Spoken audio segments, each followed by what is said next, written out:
All right.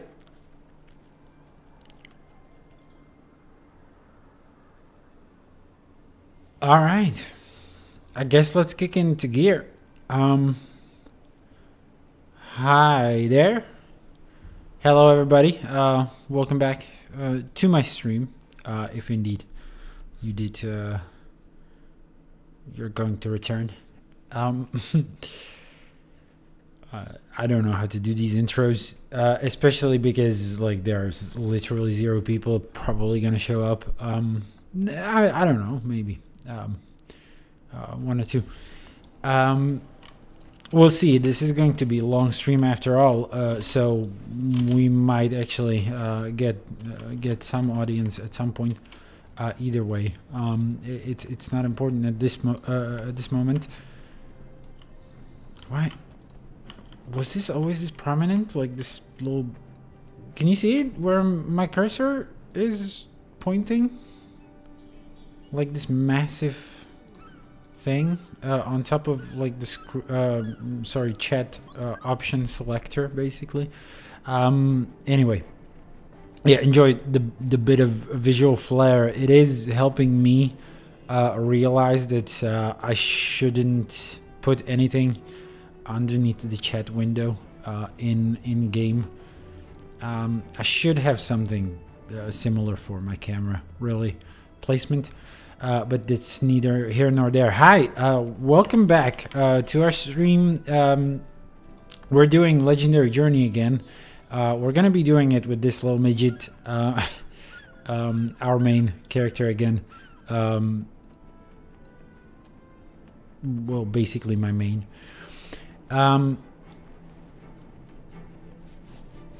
Right.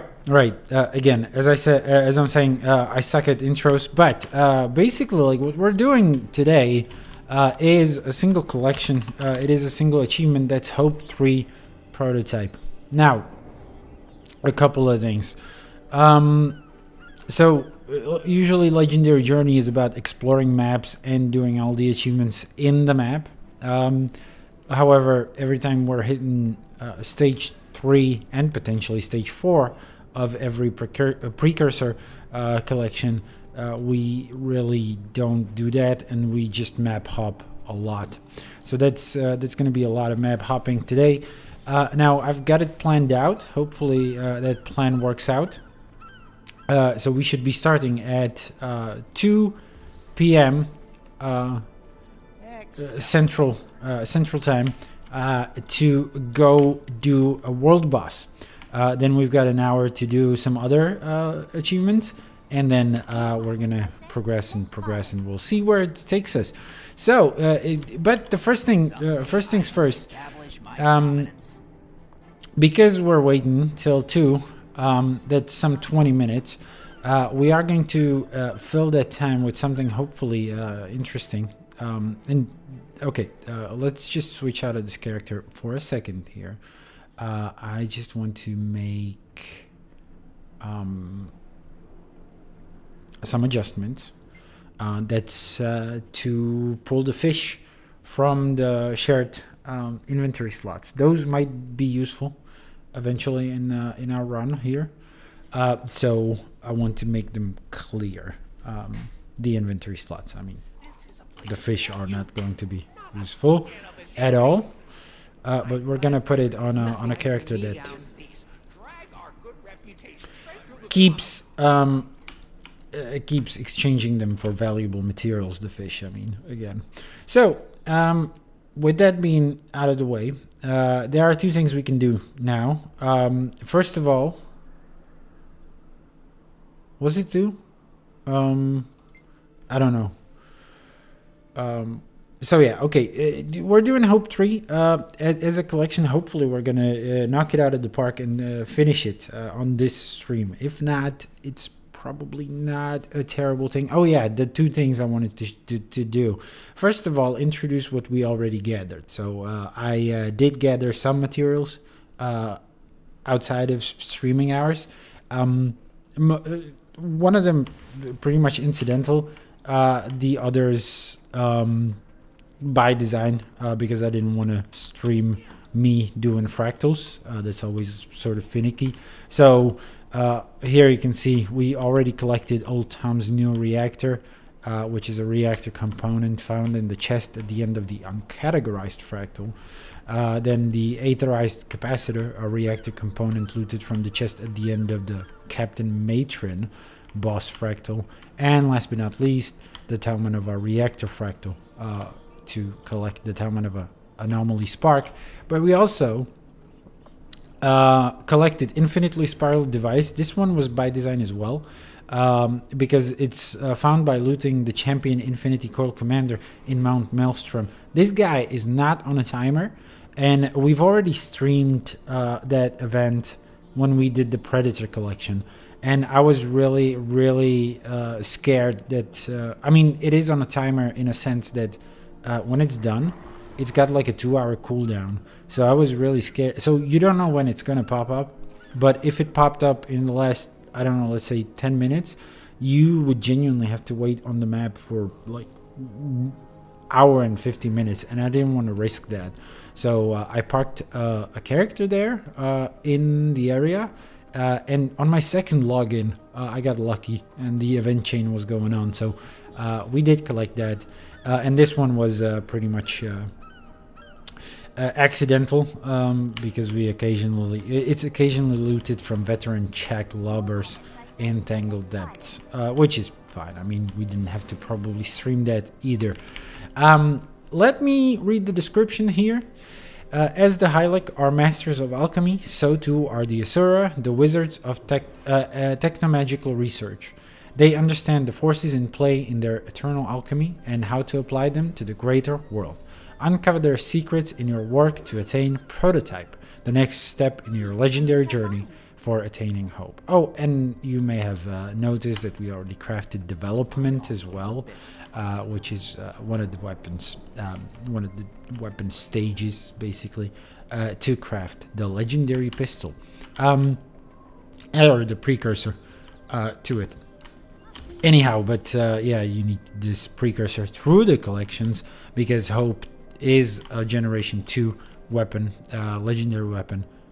You cannot get it by just buying off of trading post. Neither can you get the precursor through any other means than this collection. All right, with that out of the way, the intro and the fact that we are waiting for a world boss, I did want to spend the time with popping an item that is tied to our legendary journey very heavily, and that is this pair of keys. So these are from the Wizard's Vault as a reward.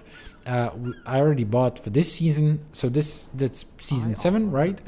Set 7 and set 6. And apparently, like, there's like a cool area that you get to visit when you pop these. I've never popped these. So previously, before set 6 was in the game, these keys looked very different, and you just got a random chance at either the gift of might or gift of magic. Now, apparently, you can choose. Now, if I'm not mistaken, we got gifts of might every time. There you go. 2 gifts of might. So we need to accompany them by 2 gifts of magic. So that's what these keys are going to be for. And that's for future legendaries. That's pretty much for our legendary journey finale. But let's go. Set 6. And when you open it, it just puts you into Mist's Vault. And this thing is crazy. This is my first time coming here. And it is insane. Oh, there's like an achievement thing here as well. Field Archivist Cyrilla. Commander, how nice to see you. Welcome to the Mist's Vault, the innermost or perhaps outermost storage of the Wizard's Vault. Could you tell me more about where we are? Most treasures that the Wizard's Vault safeguards are held within the tower. For those with a certain prominence, danger, or conceptual risk, the Wizards devised this alternative, tucked in the mists. So this is like a fractal. Very astute. Yes, it's much the same as a simulated fractal. However, we're not recreating anything, simply maintaining a small pocket of order amidst chaos. It's an elegantly secure method. Interesting. I have another question. Certainly. What else would you like to talk about? Is this place more secure than the Wizard's Tower? In its way, the roads in are tightly defined, which makes intrusion all but impossible. And if it were to come to it, simply releasing the ongoing sorceries of this location would bring it to the end. An end. Without spells, observation, and fuels, such a small space can't stay established. It would quickly dissolve into a ripple in the mists, taking all dangerous artifacts and potential intruders with it. Interesting. I have another question. I'm surprised to see you out of the field. I can't be out and about all the time. This spot is quite relaxing. Call it a perk of the job. I agree. I'm on business, but can I drop in occasionally? Normally, no. But as a legendary defender of the tower, you're already on the guest list. Here, a passkey spell, courtesy of the wizards themselves. Oh, so you can get a... Just like a little key to come back anytime you want. Just to sort of marvel at this. Woohoo! At this instance. This is so cool. This is so cool. And if you're not interested in legendaries, you will miss out on this environment altogether. Now, of course, you can buy these keys at any point. So there might be an extra incentive for you now that you see what it looks like on the inside. And I didn't even have to spend my keys just yet in order to get the key that just takes me back here. Grandmaster Craftsman Hobbs is here as well for whatever reason. He's been invited. He's part of the Wizard's Court. We're probably, I don't know, learning now. I've heard you're here to take possessions of suppliers for a legendary weapon. It's a significant undertaking. Okay, I guess the dialogue is the same as in Lion's Arch, though. And then there's Overseer Zayak. It's an honor, Wayfinder. Shall I have the attendant summon a particular treasure from the vault? Show me legendary starter kit, set 6. Whoa, whoa, there's like a full animation as well. And you get to preview the weapons? That is fucking insanely good. Oh my god, this is fun. This is so good. Alright, which shall we take though? Listen, I guess it's gonna have to be Kudzu. I think I'm gonna go for Kudzu.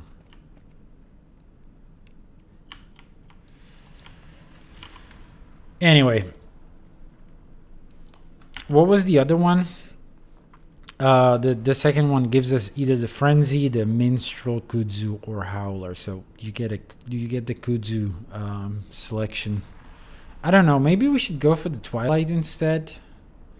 I'll be honest with you. I have no reason to craft any of these. Okay, so I might go for the Twilight. We might get Kudzu from a collection after all. Eventually, we are going to get it from a collection eventually.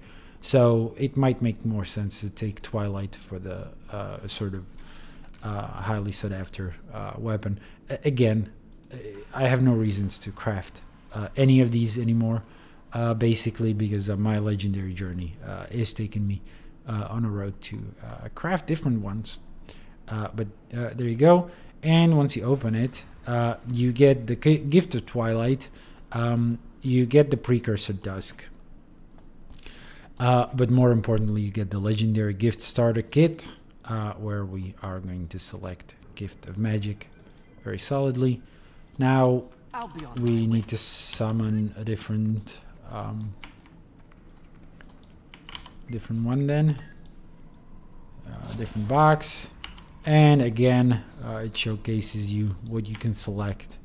Now the legendary Warhorn, the legendary Bow, the legendary focus and the legendary harpoon gun. Frenzy, that seems like a giant waste to pick, so I guess I'm gonna go for the kudzu this time. Neither of these is like a one-handed, two-handed weapon. I mean, sorry, a main hand, off-hand weapon type. A single-hand weapon, which would be interesting to pick. But yeah, again, if I'm ever going to craft another, well, longbow, that might genuinely be kudzu. That is very likely going to be kudzu. If I'm ever going to craft another legendary longbow, it is going to be kudzu. However, if I'm ever crafting another warhorn, I am instead going to craft the generation 3 one, Aurene's weapon, whatever its name is. If I'm ever doing frenzy, I'm gonna get that precursor from a collection because it's very cheap. It is not very hard to do the collection at all, and also I'm just genuinely interested in doing the collection, so that's out of the picture as well. And the minstrel, again, if I'm ever going for another focus, it's not going to be the minstrel. It should be pretty much Aurene's focus, because Aurene's weapons do have an achievement connected to it. So that's a sort of practical reason for me as an achievement hunter by second nature. Anyway, so yeah, without that preamble, we do need to get that kudzu at least in order to pop it open. Where is it? There it is. Again, we are getting the gift of kudzu, the precursor, but also the starter kit, where we're gonna loot the gift of magic. With that out of the way, I guess we can leave this place, this awesome place. Can we jump off the platform into nothingness, into the void? Yes, we can, but we get returned to the start. That makes sense. Let's go back to where we were before, and I'm gonna do some real quick inventory mess sorting, but then we're gonna have to rush on to do the Shatterer. And when I say rush, it's probably not we probably don't have to be that fast, because there's like a event that we need to do first as well, and that will take some time, and that's all well and dandy. Anyway, off to the inventory sorting. Right, we did a fractal today as part of the daily initiative. Ooh, we got a ascended weapon chest. Also, chest of Black Lion goods, but the goods that fell out aren't all that good. Tons weapon chest. Okay, we're gonna put it directly into the guild bank.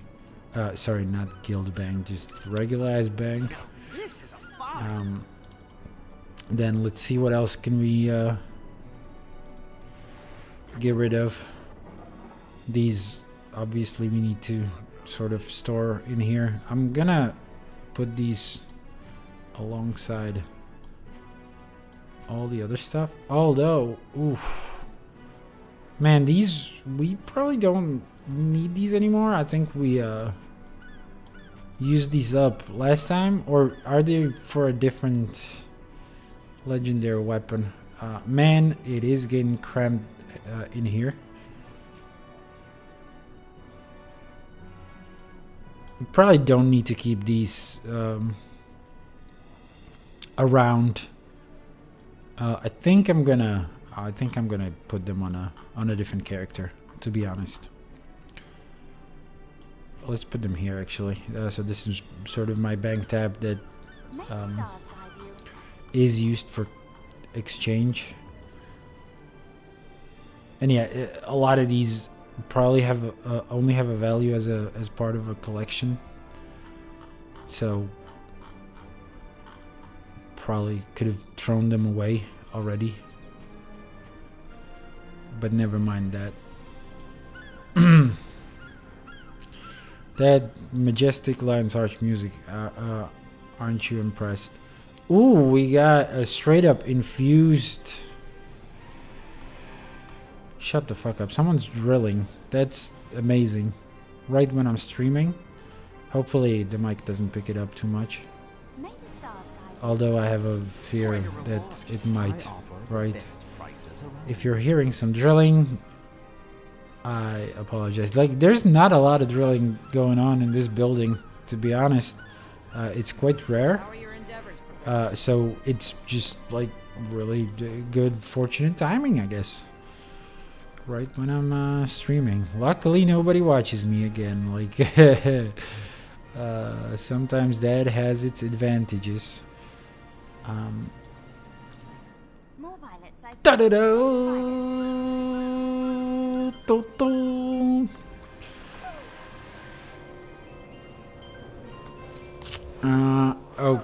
Okay, we can salvage this thing. This thing is account bound, isn't it? Yeah, it does come from the fractals of the mist, so it is going to be very much account bound. Okay, I hope you enjoyed this exciting part of the stream where I was sorting through my inventory. Let's kick it off by going to Blazery Steps right after I sell the junk from my inventory, and even the game calls it junk, and we move on to the Shatterer. So, Blazery Steps, huh? No other item to be looted from this map, so we are here literally just for the Shatterer. We did select the correct waypoint. We did. So yeah, it should start in 2 minutes. I mean, at least a pre-event. Perhaps not the Shatterer itself.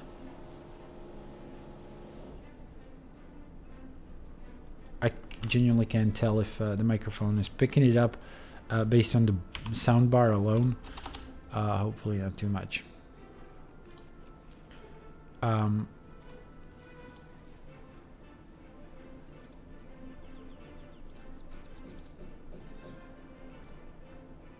Yeah, okay. So, 1 second as well. We should be fine on this. I'm just gonna have a quick, brief little pause, but I'll be back within literally a minute, hopefully.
All right, what am I missing?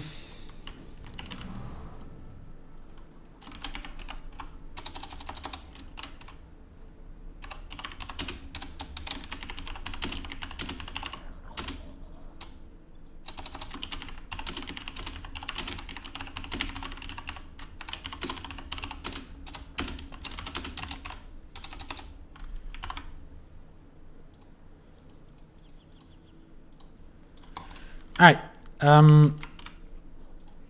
Let's help out with the pre-event so that it progresses. And we can move the fuck out of here. Nobody has brought a piece just yet.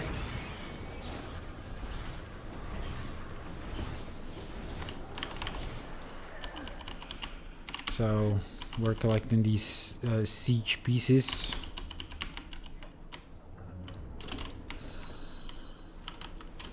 Don't know if okay. I think these are like not character specific. I think these show up for everybody just the same. So as soon as someone picks them up, they disappear for everybody.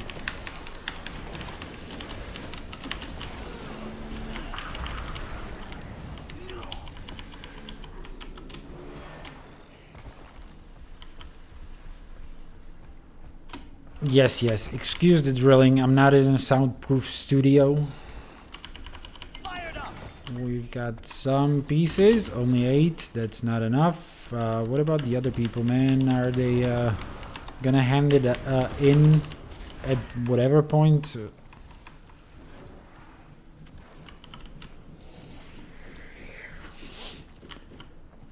Someone actually stopped by. That's surprising. I don't know if these are a little better hours for streaming on a Saturday. Let me read your message. I haven't played since Path of Fire. Fried out and I never placed it. Finally have the disposable income, possibly get a decent CPU and come back. You're playing the old world boss cycle? Yes, I am pretty much doing the Shatterer, though not. It's not gonna be the exclusive. We're not doing a champ train or anything, or sorry, world boss train, whatever they call it. We are. Damn it. I've been collecting for nothing. So yeah, we're not doing like a world boss train. We are doing a collection for a precursor weapon. So you said you haven't played since Path of Fire. You would have been pretty much familiar with this reward structure, or rather legendary progress structure through these collections, right? So yeah, we are doing Hope 3. Damn it. Just knocked my table. But sorry. But yeah, we're doing this collection, and one of the collections is actually, or one of the items is actually looted from the Shatterer, so cannot quite find it here. But that one is pretty important to do first in this collection, because then you're gonna use it for charging it at various places. So that's what we're doing here, pretty much. Trying to finish this collection all on this stream. And then potentially we're going to craft a legendary weapon that might be quite unfamiliar to you, because it's from Generation 3. I don't know how much you've kept up with the news around the game, but they added a Generation 3 legendary weapons, and I'm hoping to get to crafting that at the very end of the stream as well. That one doesn't have a very involved process for crafting. It's just collecting a lot of various materials, also like map materials for map exploration and stuff of the End of Dragons expansion, right? So that's also on the docket. We'll see how well it goes altogether. Also, sorry to hear about your computer's hard drive. Hopefully nothing of value was lost when that happened. That's like a nightmare of mine, losing data from a hard drive. I don't think an active hard drive ever died on me before.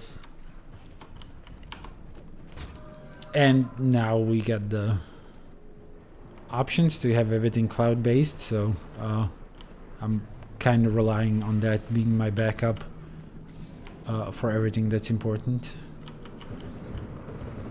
But it would still sting quite a bit, I can only imagine. I need something to disembowel. Fight with valor. Now we'll see how nerfed to oblivion this world boss is. Haven't played it in a while, although I think some of the collections brought us back a couple of times. And yeah, it went down pretty fast, but I do think there is like a phase that is mandatory, that cannot be skipped. We'll see, we'll just follow the crowd. I don't remember the specifics of it either.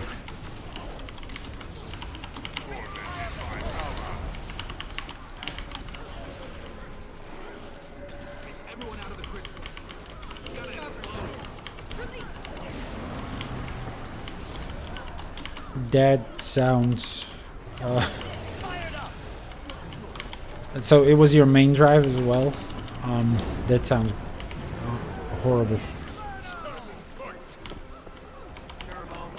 Yeah, losing data is one thing, but losing the OS at the same time is just ruins one's day, right?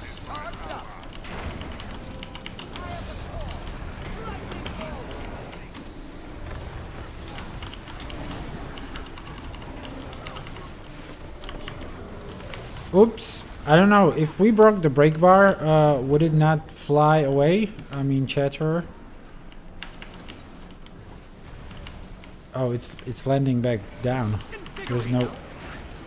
Okay, there is a phase.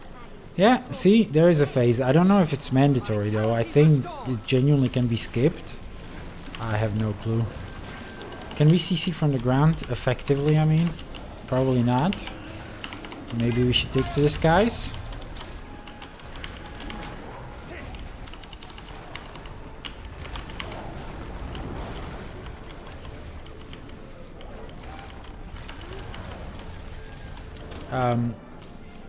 And yeah, so how about the Guild Wars 2? Did you buy it along with like the new expansions, or are you pretty much continuing where you left off and see where that takes you, whether you're still into the game enough to be interested in these mini X-Packs?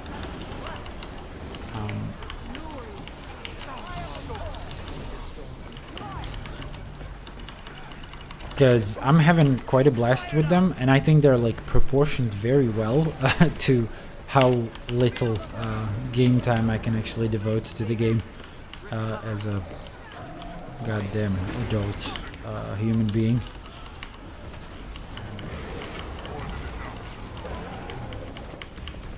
But yeah, every time it comes out, every time like an update to any expansion comes out, people are just so complaining so much about its length and that it's not long enough and stuff. So, but yeah, this is the one empty branded crystal. This is pretty much what we wanted to loot. Now, this one will allow us to do a ton of other steps. However, we're not going for them necessarily right away. What we're going to do instead is we're going to cycle through the maps just about as well as we can economically, basically, right? So I guess we might go from right to left now that we started here, and I probably should have done that. Probably should have wrote that down in the beginning. So that means we are going to move into Iron Marches. And in Iron Marches, we do need to go into the jumping puzzle, which I don't quite remember where the entrance is. Now, also, if you'll excuse me for a brief second, I'm going to take another very brief break. So again, I should be back within a minute to continue the stream, so hold tight.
Okay, and we should be back at least for a while. I should keep my eye on the time in case my girlfriend doesn't really come back home soon, because I was tasked with putting her rice in the pot. That's why I had to run away. But yeah, let me turn on Taco for myself. Taco Tactical Overlay, a program that will show me where the jumping puzzle starts, because I don't remember it off the top of my head. Hopefully I can... yeah, it's pretty much what I thought. It is way more south of us.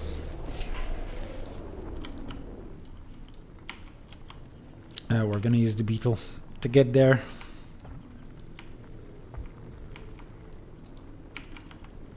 And yeah, in case you're wondering, people in Twitch, I am simultaneously casting to Twitch and to YouTube. So if you don't really see the people or the person who commented, it is because they've commented on my YouTube stream instead. And I am going to actually give you Twitch viewers, non-existent Twitch viewers, a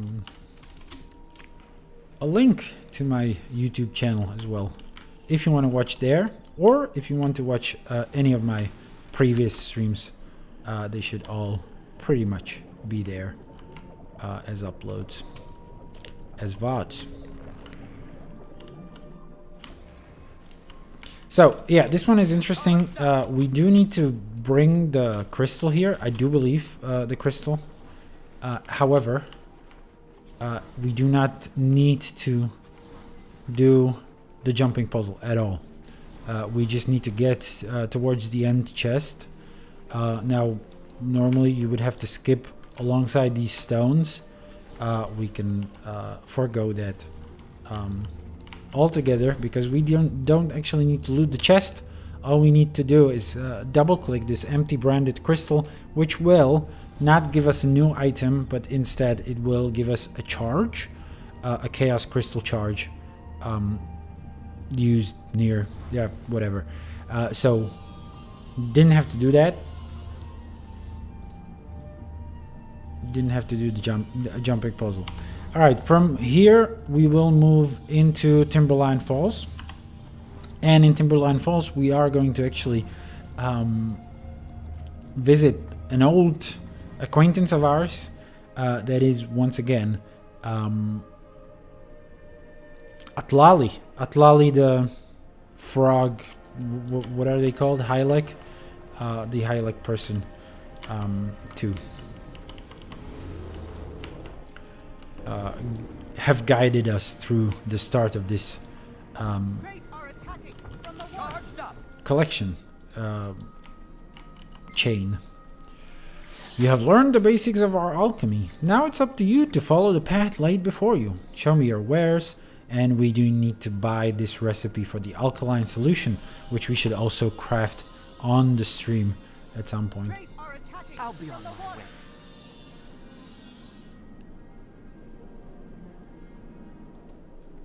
Right, okay, makes sense. Makes sense. Their living world has continued, for what it's worth, past Path of Fire.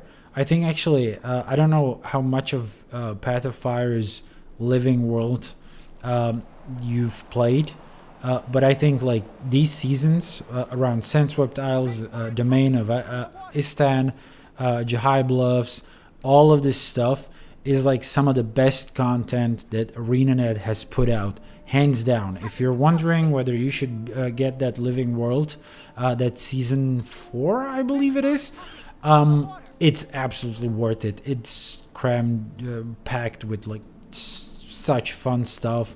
You get new mounts and shit as well. It's awesome.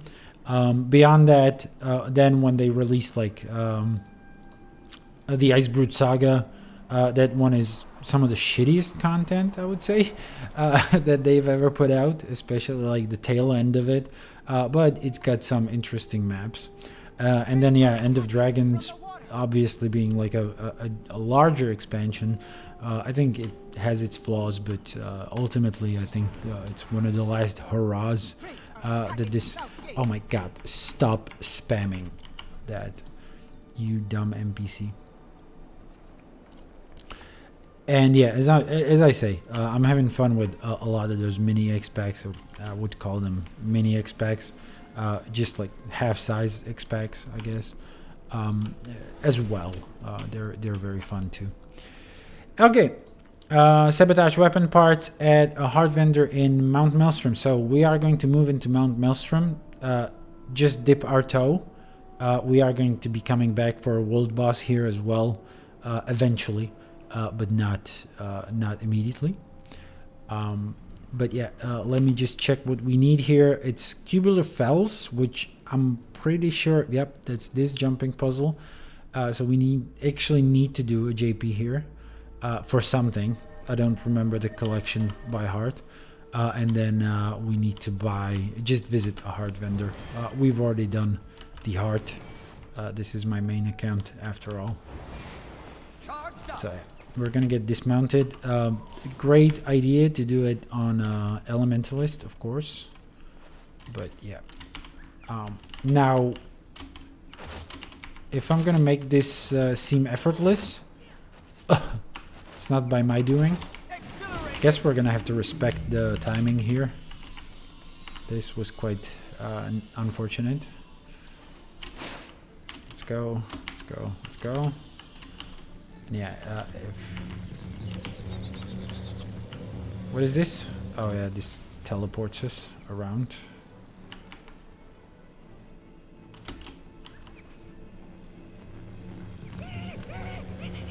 Yeah, if I'm gonna make this seem like I know where to go, it's because, again, I have a tactical overlay over this, so I'm seeing something you're not seeing on screen. That is the path through here. It's very good, very handy, and it absolutely feels like cheating. I am surprised ArenaNet doesn't have any issue with these overlays, but I guess they're really not supplying data that you can get by just consulting a video guide. And again, this is just a jumping puzzle. I don't, like, nobody really cares, right? So there you go. What we looted was a perplexing energized cube, which is found in the chest in the depths of Cubular Fells. Right. Next up on the docket, and yeah, we are going to be pretty much speeding through here with all of these. Is around treacherous depths, apparently. So in the same map,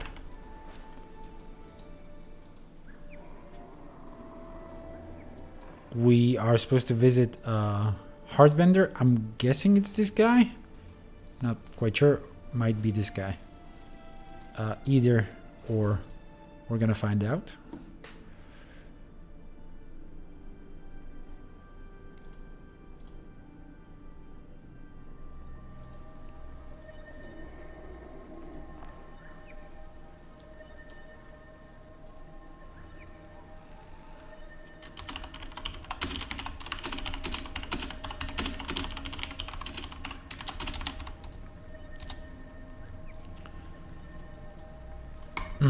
Okay, sorry for that. I'm paying full attention to the stream, don't worry.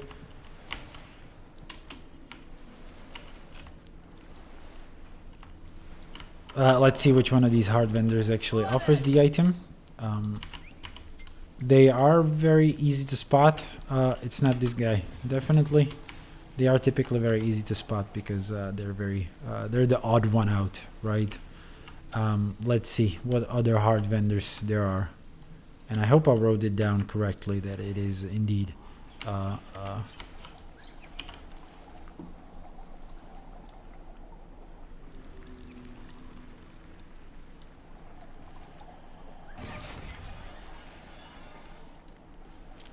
Okay. My partner informs me that they should be around here. Flooded. Now they'll feel my turbulence. So is it this hard vendor? Charged up. Fight. What I just wanted to watch some gameplay to see if I catch the bug again, and I landed on your stream. Right. Okay. And I'm showing old content. I apologize for that. Is it sabotage weapon parts? I believe it is. Again, yeah, very odd one out, right? Very easily spotted. So sabotage weapon parts, perfect. At least I'm playing with a spear, right? So an unfamiliar weapon to you. We do have land spears now, guys. We do have land spears, as you can see. I am wielding Komali Kataki out of water. So hopefully, and again, like we're mostly gonna be hitting central Tyria, so the combat encounters are not gonna be very demanding of us. So I'm not gonna showcase the weapon to the best of its ability. I do gotta say, on Elementalist, it is quite fun, and I do find it genuinely much more fun a weapon than Elementalist staff, because it's the same range, but it's just so much more involved in terms of its use. It's much more fun, at least to me. Okay, then Hex Foundry Unhinged. Once again, I don't remember quite where the jumping puzzle is. I'm gonna show you a little trick in case you didn't know. If you click the achievement for the jumping puzzle, you can navigate to it by clicking this little button. So yeah, it is the southern jumping puzzle. I guess the other thing is a mini dungeon, right? But this works because it is on the way from here, very close. And again, like, we don't necessarily need to do the jumping puzzle. However, I think this time it's not going to be very easy to get to the end without doing it proper, right? So once again, I'm just going to follow the guide I have on screen, literally overlaid over the map. Hopefully it will take me to the end without having to interact with any of these stuffs. But I think I do need to press some terminals or so. Oh no, this is not where we were supposed to be. That was very unfortunate. I overlooked that hole in the ground. Did we skip a portion of this? But again, we might need to interact with some...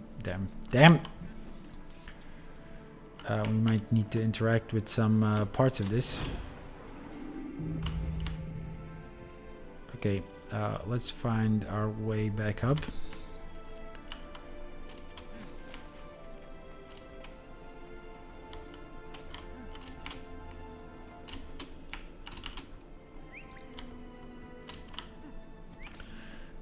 Hopefully I haven't missed anything then. It seems like we skipped a portion of the jumping puzzle. I guess we're gonna find out at the end. Again, we don't need to do the jumping puzzle though. Here we're supposed to press F, but I guess only when it works. Alright, again, we just need to charge the crystal, I believe, or something. So we might not need this. Also, gliding is allowed here. Do they consider this a mini dungeon? Yep. Okay. Will it work from here? If I...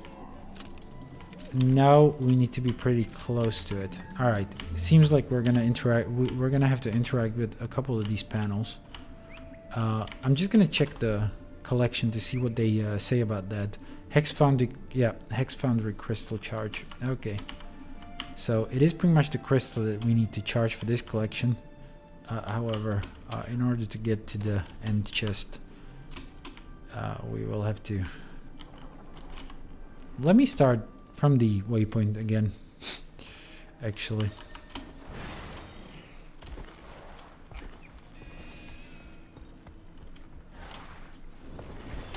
Oh yeah, I should be repping the new mount as well, right?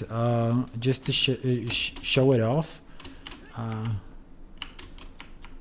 I will once I can mount up again. Nope. We should follow the path very dogmatically. Okay, so there's a terminal. It doesn't show me to press it right away. So hopefully that's fine. We do need to press this gate. Okay, we did that now. For the record, Guess the terminals are optional. They're just for flavor text. Deliver some story. Or whatever. The story of this place.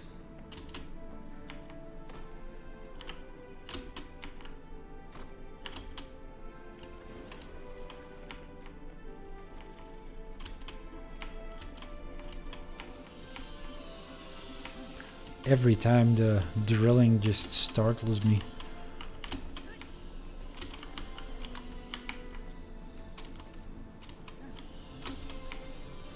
So once again we pressed another gate. Interacted with another piece of collapsed technology. Damn it. This one we don't need to interact with in any capacity, and this is where we already were at some point. Now it's interactable, so that is a good sign.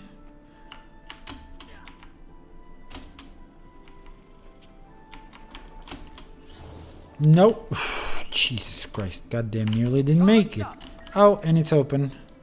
It's open. We're at the grand chest, and we can use the crystal to get that Hex Foundry crystal charge. The same map will also give us another recipe. We are supposed to visit a heart vendor. Once again, this time it's Kama. Kama should be around, am I reading this right? Here? Is it? Yep. Yeah, help Kama test her whatever. Now, again, Sparklife Fen is a map we're going to revisit eventually for Tequatl. That one is also necessary to do for this collection, but way later. Even though it might be on a timer now, we cannot go there just yet. We need some of the items from the front half, I would say, of the collection. That means some of the crafting as well, yeah. How are your endeavors progressing? So, the perpetual energy coil, I do believe that's it. I mean, she doesn't have any other recipe. Okay. Continuing on. We are actually going to visit Alliance Arch. We started there. Could have probably gotten that recipe right away. Also could have gotten it in the Mist's Vault area. That little freaky fractal room.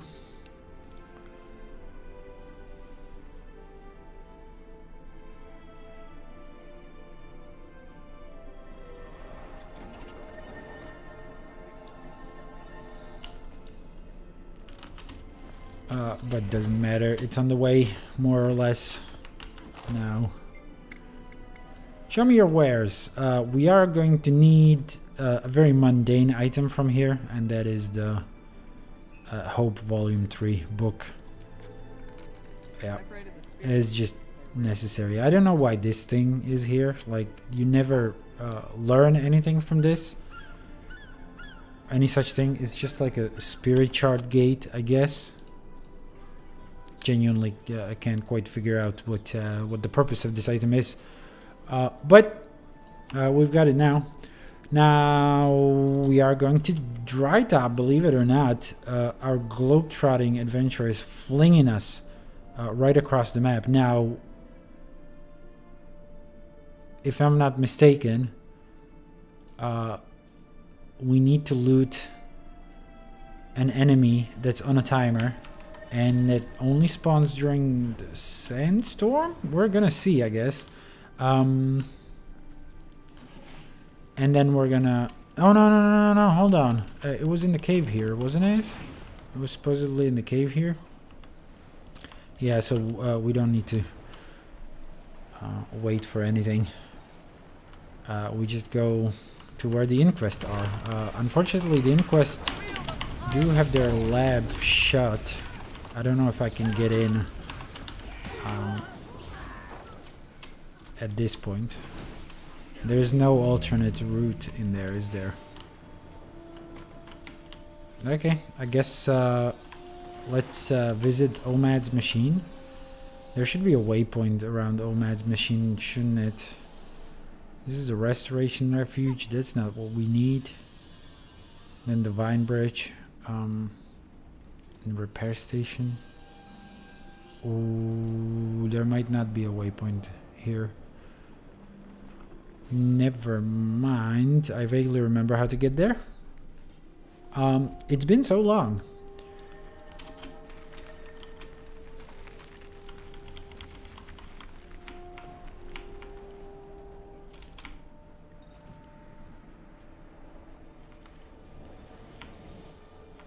Flooded!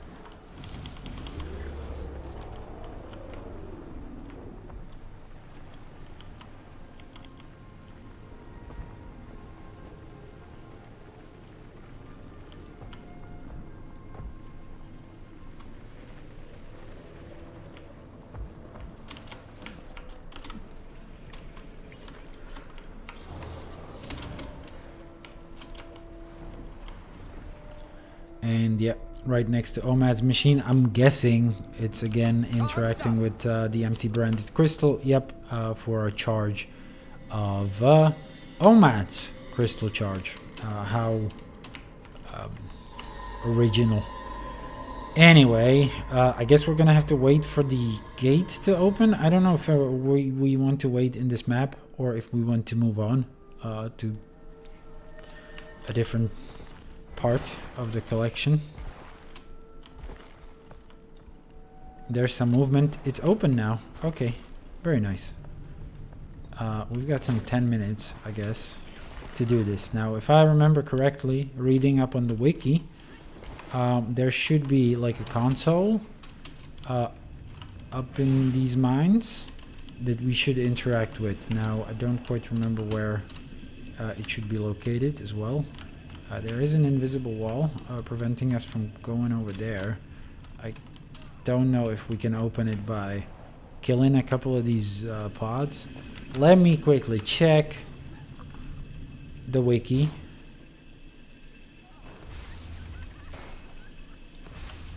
No, hold on. No. That's a later stage of the... Right. Yeah, that's a later stage of the collection. I'm sorry. Minor confusion here. My bad. It is not now that we need to come here. In fact, we do need to kill a boss on a timer. It's unfortunate. We've already been to the waypoint that I'm about to use again, and to the area, but we'll see. And again, I think this guy only spawns around Sandstorm. Does he? Does it? It is a robot. No, I think it's actually no. Yeah, that's the event is on. The event is on, To destroy you. so we should be good here. Charged up. Just gotta avoid these AoEs and charge up the crystal bridge. Now, obviously, with mounts, we don't necessarily need the bridge to traverse the gap. However, I will note that we do need the boss to spawn there. So.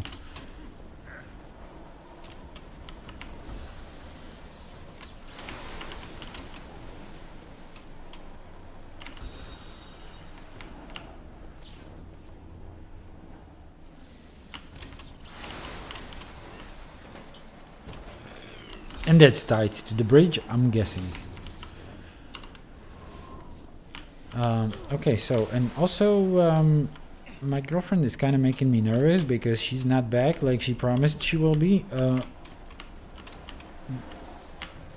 So, I think I'm gonna overcook her rice.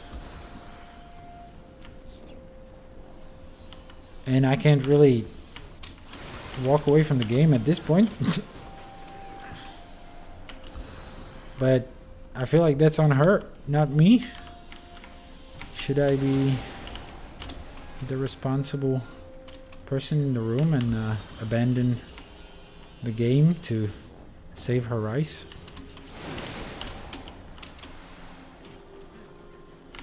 Alright, we got it. Again, we don't need the light bridge. That's not even the guy. We are supposed to be fighting a robot. I don't know, he's gonna suit up at some point.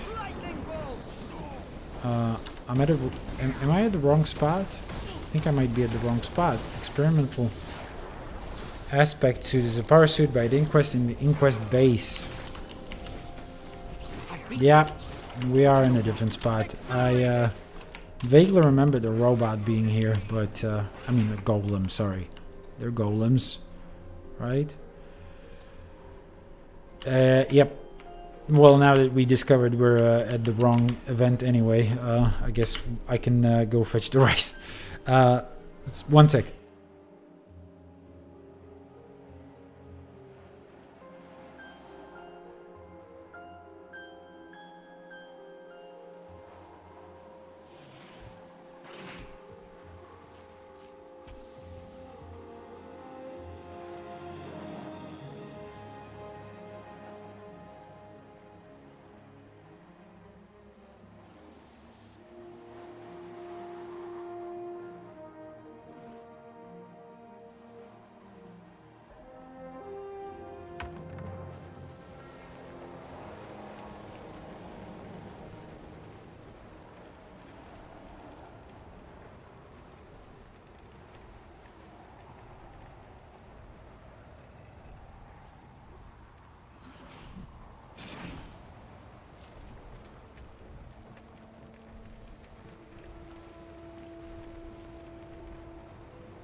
Okay, hopefully that was the last distraction. I'm gonna inform her of the fact that I pulled the rice out just in a sec. So, okay, another distraction, potentially, but let me first move into the crevice.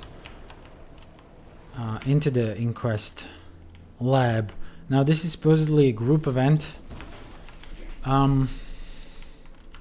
Wait. That's the cavern of the Shining Light. The sandstorm really disoriented me there. And that was a very immersive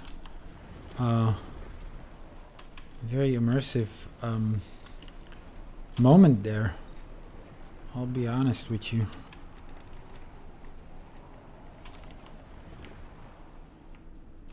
Now, where's the entrance to the... Okay, so this is the crystal cavern, right? Still. So where's the inquest lab? It is way more west, isn't it? Way further west.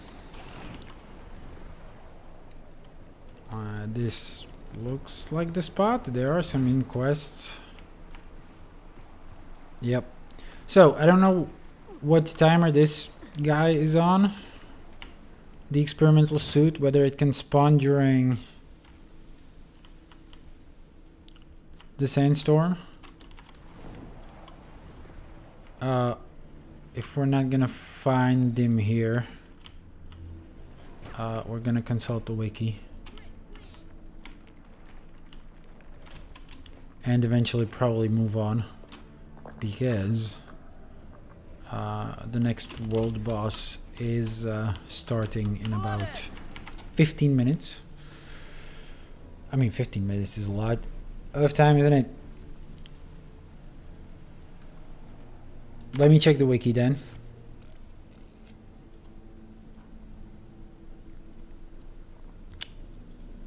Defeat the inquest experimental aspect suits. This event spawns at 10 minutes and 25 minutes past the hour and ends after 15 minutes if not completed. Okay, we're at a very wrong time here. Never mind then, let's skip it for now and move on. Just let me inform my girlfriend that we saved her rice successfully, hopefully. I mean, haven't tasted it myself.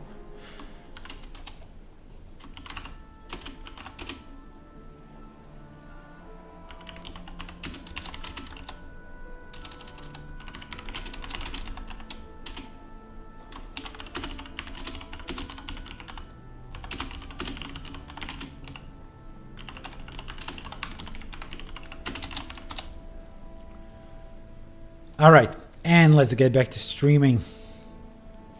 Full force, full steam ahead again. Moving on, we are going to move into for generation.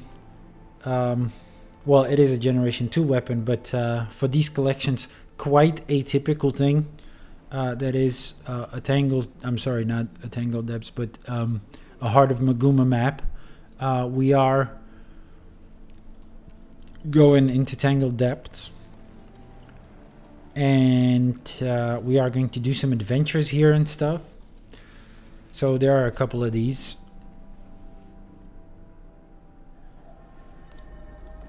That we need to do. Again, mostly for charging the crystal, but also looting something. First of all, is the jumping puzzle somewhere above us? I don't quite remember where the start of it is, or whether it's even on. There it is. It wouldn't be on a guide, right? It wouldn't. Tekit wouldn't have it in his overlay because it's not a jumping puzzle. It is an adventure. So I haven't done this in ages. So excuse me if I'm a little rusty here. First of all, I don't quite remember what the skills do. How do I speed up? So this thing doesn't give us our teleporting charge back, does it? How am I supposed to get across now? Dash forward. No, this pretty much throws us back onto the ground and kills us. Okay, so that thing, whatever it is, we don't jump to. We have to run to, I see. Now, guess we're jumping here. We need to do at least a silver. So that's also not great. This thing gives us the charge back. And then we can dash forward. I feel like that's a dangerous proposition over here. Yep, no, it's not great. What the hell? But I can use the teleport. But not from here.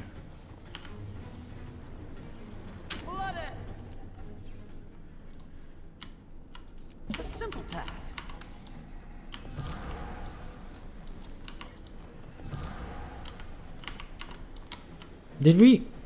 I used the charge pointlessly again. A simple task. You think? Are you of the opinion, my mate? Can we actually teleport over there? That guy seemed to have done it in midair. Is that possible? Or if we dash forward and activate it right away or something? What is this then? We can become invulnerable. No, it doesn't work when we're in the air. How did he do that? Did he dash forward and somehow that was stupid of me? A simple task. Shut the fuck up. You're just you're just irritating me with that now. Okay, so if we dash forward, no, that's definitely not enough ground to cover. Alright, we're just gonna walk around. We don't need the gold in this, so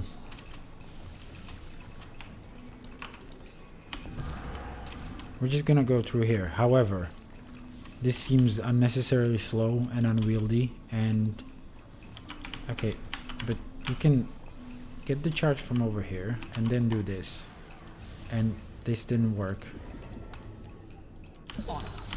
We didn't have line of sight. I guess that kind of fucked us over.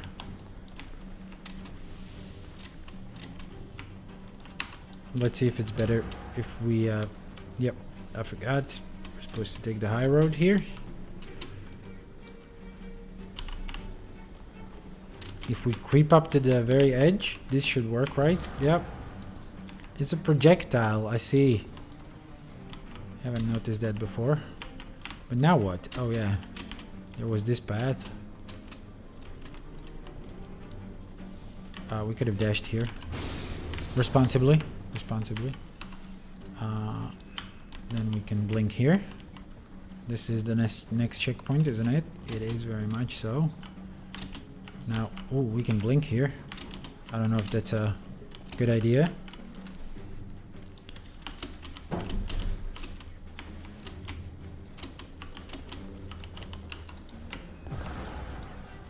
Didn't have to blink here, but also could, because each checkpoint actually replenishes that skill.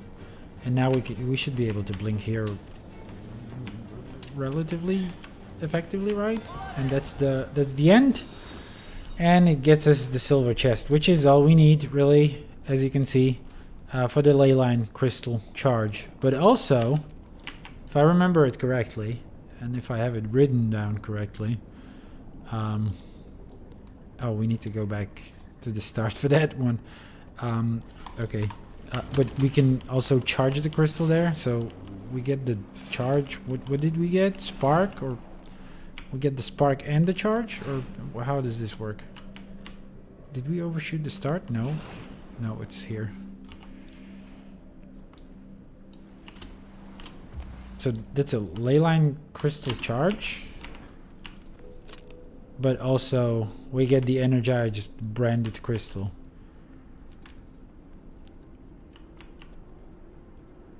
An empty branded crystal. Okay, this makes no sense to me, but it's done, I guess. So we got both the charge and the crystal. Yeah, it's 52. I don't know whether we can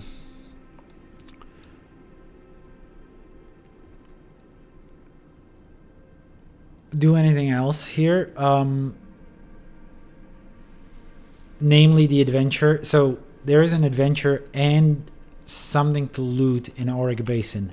If we've got time for anything, it's probably, well, we've got time. I mean, the next world boss does have a fairly long pre-event, during which we should be able to more than comfortably do even the adventure, I would hope. Westwatch patch. Now, where is that? In Verdun Brink. And we are supposed to be in... No, we're supposed to be in Auric Basin, actually. So, Right. This might be an issue of also bad timing. It being tied to specific times.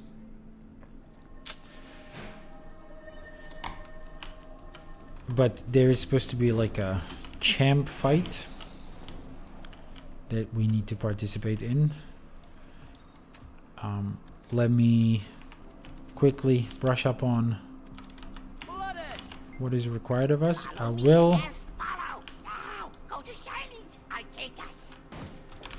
will activate this event, even though I don't know what it does. In the meantime, I will research.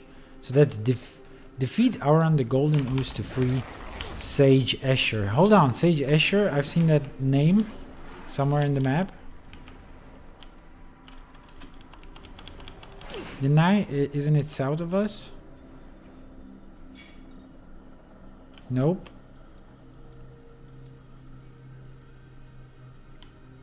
This is Spilang, explore the cave. Oh, no. Yeah, that's pretty much the chain. I'm supposed to be with the damn Scrit. I'm supposed to be escorting the Scrit.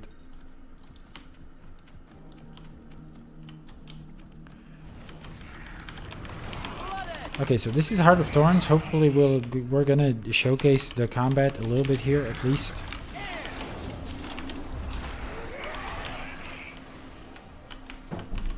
Also, hopefully this event doesn't take forever, because in roughly 5 minutes the priests for the next world boss start. Again, they should be rather long.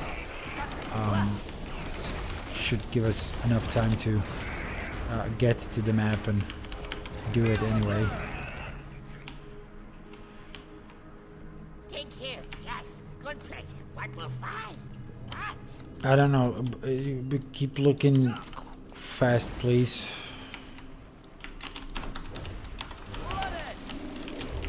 Yeah, he's digging up a gold oozes.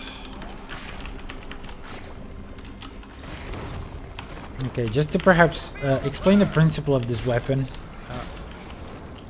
Now that we have people who have not necessarily played with it. For Elementalist, see this obnoxiously super high visible AoE that I cast down. That AoE on its own doesn't really do much, but supply us with a couple of boons. As you can see here, so this one will give us stability. However, for the most part, they're otherwise mostly useless as a damaging tool. What they allow you to do, though, is keep casting within the range. So if you stand inside the circle, you will be charging your 5 skill, basically. So keep attention, or pay attention to what the flip over skills look like, right? If I just cast the etching first, it will flip over to like a single fireball. But if I cast 3 spells within the circle, I will then get the full potential of this skill, and basically it powers up every single one of these. Sometimes it gives them extra effects, like extra CC or something, but mostly just puts a little more damage on them. You too, Og. Thank you for coming. It was a pleasure to have a person in chat to chat with for a while, and hopefully showcase a bit of the game. Take care, and if you ever feel like you've missed out on the game, I do have a bunch of these streams on VOD, so you can rewatch anything that might seem interesting to you. But yeah, thanks for the visit. We are going to move on. Ooh, boy, these screamers have some environmental effects to their name that are quite dangerous, I see. Okay. I'm not fancying my chances against the champion Ooze very much now, but we'll see. I mean, we haven't casted my elite yet. Rock. Special place. Something good here. Know it. Ooh, a bag of loot. I haven't noticed that before, but that is useless. That's just junk. Ooh. Oh. This falling ceiling, definitely not a good thing. Let's avoid that if we can. Turn the tide. We got adrenal mushrooms here, so hopefully that will help us too. Thanks. Many and all. Yeah. Sweet friend. Brave. Hit hard too. Yeah. Continue the event, please. Start. Grow. New beginning. Oh, yes. Ooh, so big. Something good here. Yes. Must look. Go ahead, knock yourself out, man. Just let me get to the world boss as soon as possible, please. Oh, heard something. Over here. Who's there? Oh, hold on. I mixed up Shiny down tunnel. Oh, mixed up world bosses though. This might start I very feared I soon. might Oh spend shit, eternity that's not here. good. What would trap such shiny, pretty person? An ooze ambushed me. I may not survive another of its attacks. I wonder if you might have better luck. No worries. We'll smash ooze and free pretty floaty thing. Yeah. There you go. Group event. It is a champ. Where's the ooze? Oh shit.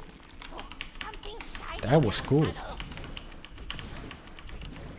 Come out then. geological forces at my command. Alright, let's smash it. Feel the burn. As our quick little friend said. Oh, okay. It's a piece of it's not that difficult. Doesn't seem so. Oh shit, but it's got the mechanic where it heals when they touch him. Fuck, I don't know if I have the damage output to kill all of these. Okay, that's why it seemed so easy.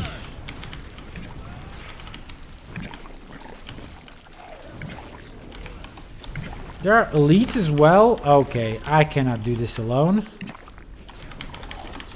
We might need some help over here. Okay, we're gonna have to come back, loop back here. There's no chance in hell I'm gonna out damage this guy on my own. I mean, we can always CC, but again, we're just not gonna have enough damage output. The boss itself is not hard, but Severe weather warning. yeah, this is unfortunate. Never mind. This is gonna be good to go. I feel at any point in the pre-event phase to the world or the meta event here, right? So we should be able to come here at any time. Let's see about this thing then. The next world boss we need to finish off is the Mark II Golem.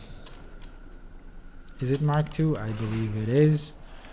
So we need to be around here. I don't remember how long the meta is here, but it seems like people are still gathering over here. So And counting until hazardous material evacuation. Return to platform to limit exposure. okay, good. I guess the pre is done, and we're supposed to wait for another minute. We can do that. Let me see. In the meantime, yeah, not a lot to go through in the first part of the collection, so that's good at the very least. A couple of items here. I'm guessing we're collecting the golem capacitor, a reactor component looted from the chest after defeating Inquest Golem Mark II in Mount Maelstrom.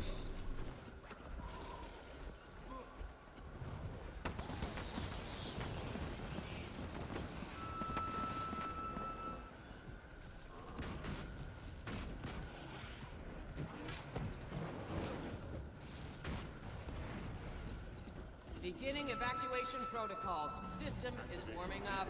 Initiated. Feel the burn! Initiated.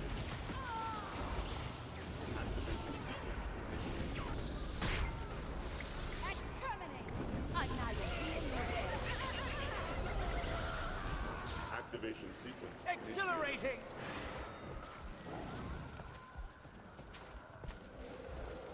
Activation sequence initiated. Feel the burn! Exterminate! Charged up! Fired up!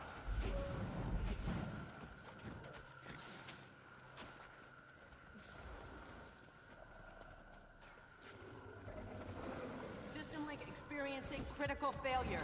Aborting evacuation. Stand by. Pilot tampering suspected. Requesting Mark II for backup. Mark II request granted. Prepare for drop placement.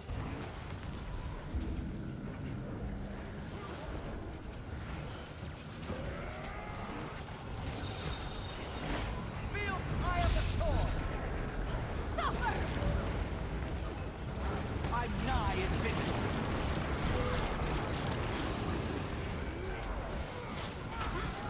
Ripple in the earth. Smash it! Cleansing will now begin. Suffer! Sharper still. Feel the burn! I'm neither eat nor Feel my turbulence!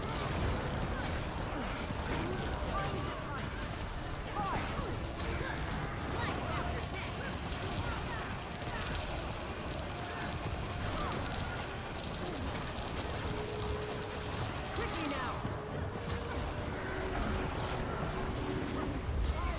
Trivia! Feel the burn! Bring them up! Try me!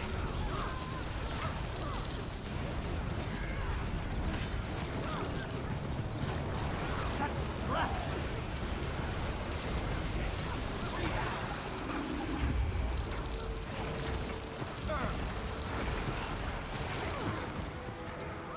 Ready to rock! I'm nigh invincible! More than enough!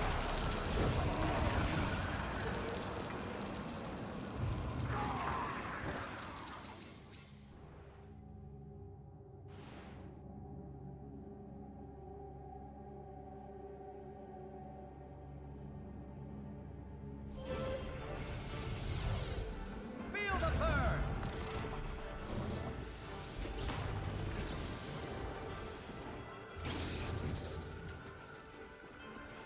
Go forth, my undead minion!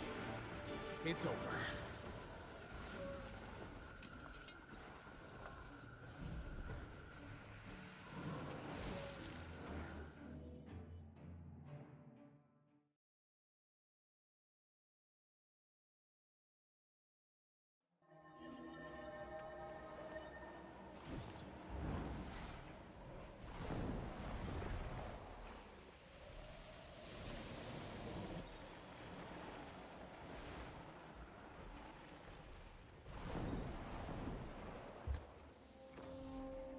Charged up!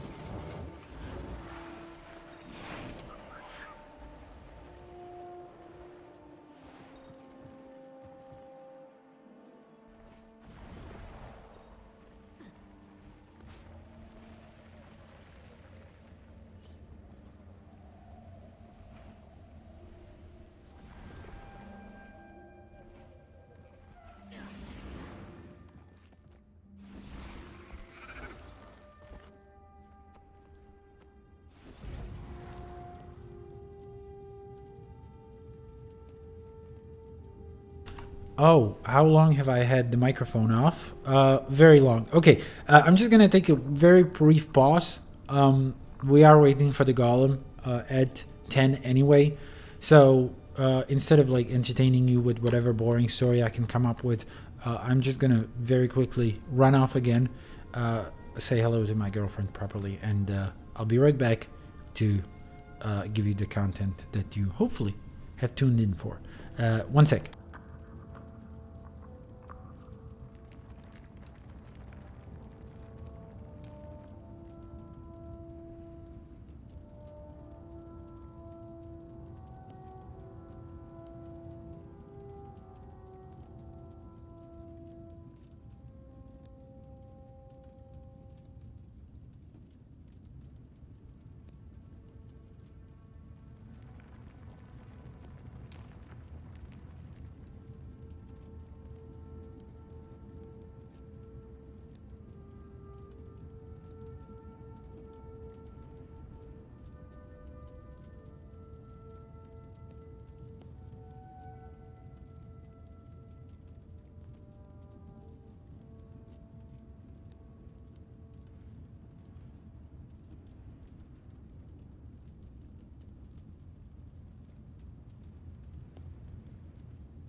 All right then.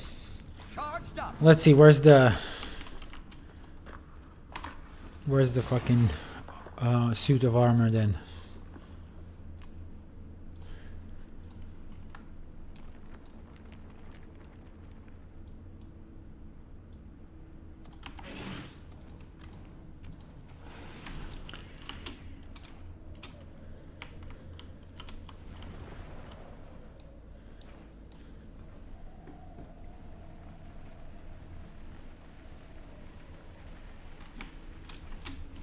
It is 10 past the hour.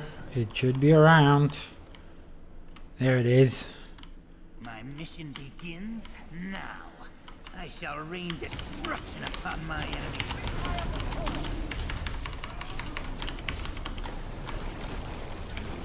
Okay, it seems like we might be able to solo this to satisfactory Ready to rock.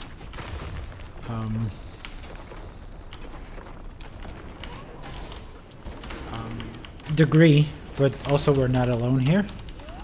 Someone else needs it, it seems, or at least came to get it for whatever reason. They're also of little help. Oh boy! Okay, that caught me by surprise. It's fine. We've got a script bottle lobber. We can very much. Severe weather warning. Shut the fuck up, you spam bot. Feel the burn. Charged up. And there it is. Apart from some silky sand and a geode, we did get credit for that. For that thing.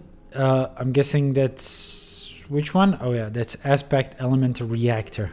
We get that for hope.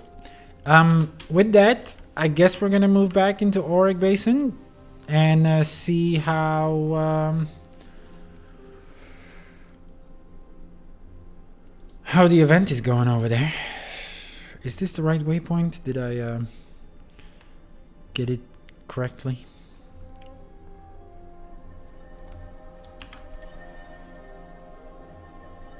Yep, the golden ooze is still spawned. We'll see. I'm gonna tag up and see if somebody wants to Charged up. come and help me with this one. If you happen to come up on stream as a viewer and you've got a Guild Wars 2 account, you're not just interested in the game in the sort of outsider's position, I do encourage you to help me out with this one, because I'm genuinely not going to be able to do this alone. That being said, we can tag up and advertise in the map.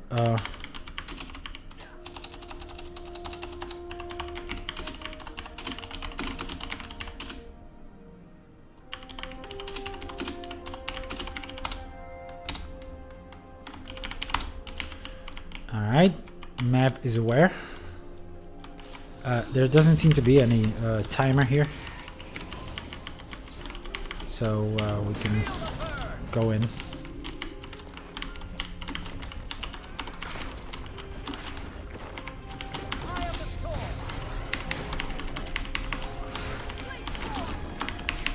Nah, don't heal it, bitches.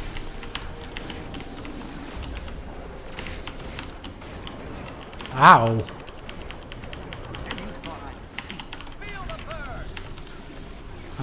But it's going better.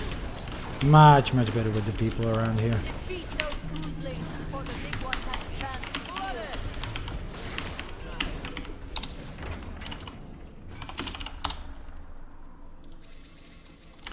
Good one. No fear. Nasty ooze is all gone now. Thank you, little one. I'm in your We're gonna debt. listen to the dialogue for You what it's can worth. come live with Whatever. me now. Oh, I'm grateful to you. But I have an important mission. I've lost too much time. I need to reach the pylon. I must summon the enchanted armor to help protect Tarir. Ah, such an important floaty person. So yeah, that gave us some, whatever was it, oxide thing. There you go, golden oxide compound. That is an actual item that we're gonna use for crafting eventually. In the meantime though, we need to move on. I don't know what's in this hole. It's fascinating. Ooh. Ooh, ooh, ooh. There's a little chest here.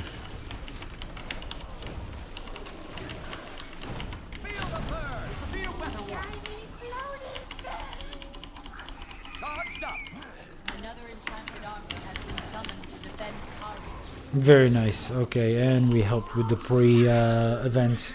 Either way, we are going to, on Wings of Glory, adventure. Which I don't quite remember. It's there's a fungus among us. We will have to do that one as well, I believe, as part of this collection. Or is it actually... Or on Wings of Gold is actually here, right? Yeah. It is in Tarir. I don't know whether this is the best waypoint for it.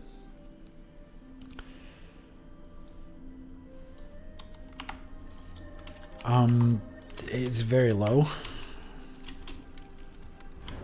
We're gonna have to deal with that one, I guess.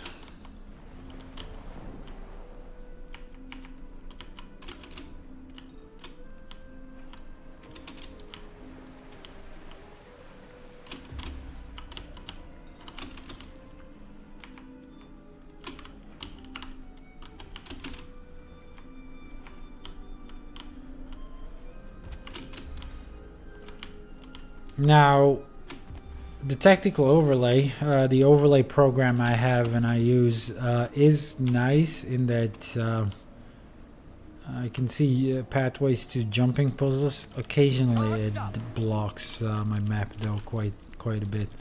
Alright, let's see if we remember. But it does have an overlay for this piece, for this adventure. And it tells us exactly what the golden path through this adventure is, it seems.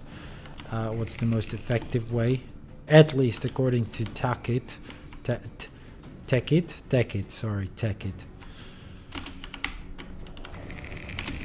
So we're gonna try to follow that.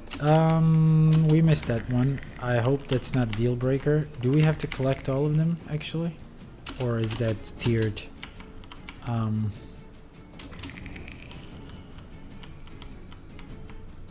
In a way where oh, it's just according to how many we collect and bring back, right? We need to bring these back if I'm not mistaken. So yeah, that it's showing us again, we just need silver here. It's pretty much all. So there you go. Did we hand them over? Yep, we just need 3 more for gold. Let's just as well try to do that. This was very this was very easy with the overlay, man.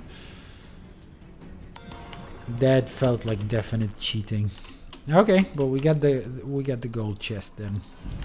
Now if we unpack it, the silver one, we will get the charged auric particles. This is a find.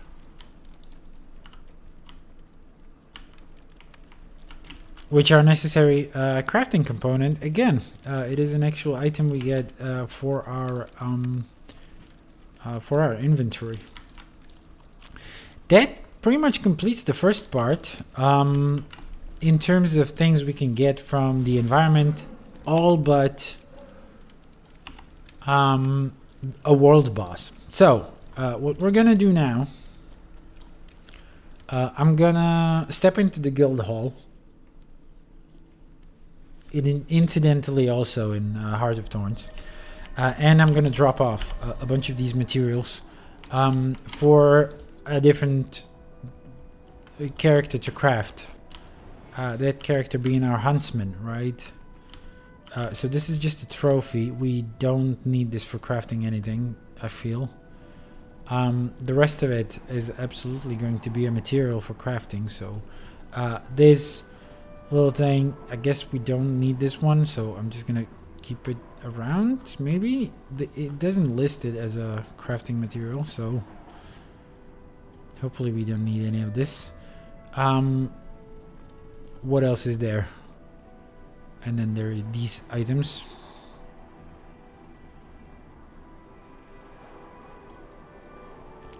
So drop them off into our bank for future use. That should be all of them. Yes, sir. Yeah. Okay. Let's switch. Hold on. I'll grab the gathering tools back into our shared inventory slots as well, because otherwise I would lost track of them very easily. And yeah, let's see what we can do without the fire elemental thing. Actually.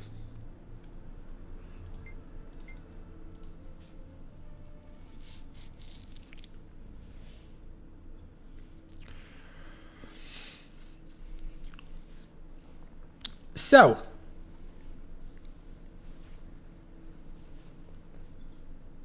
there are a couple of things that we can actually craft at a specific place. First of all, let's pull these items from the bank, all of them, including this one. This one is super useless. Again, as I say, this is like genuinely just valuable as part of the collection, but I will collect it, I guess, anyway. We're gonna pull all of these out. Some of these do say they are a crafting material. I don't know which ones are gonna be used for genuine crafting and which one are gonna be used for like the hackneyed whatever flavor of the month crafting they came up with for these collections. I'm going to explain what I mean in a second. As we move to Ratasum, we do want to go to Snaf Memorial Lab, which should have like a working bench. Synergetics workstation, actually, if I remember the place correctly. We might need to consult the wiki to find it exactly, but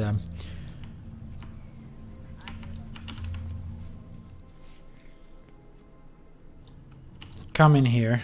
There's a deactivated golem, and then yeah, synergetics workstation. Right, if we interact with that, we can fabricate the synergetic generator. Let me just show up on screen the inventory, see what gets pulled out of it. Right, so I'm fabricating this. Error, components missing, perplexingly energized Q. Okay, Tamanava anomaly spark. That's probably what we're missing, so we do need to wait for the world boss for this one, but if we want to craft the experimental reactor, we also cannot do that just quite yet. All right, I'm gonna consult the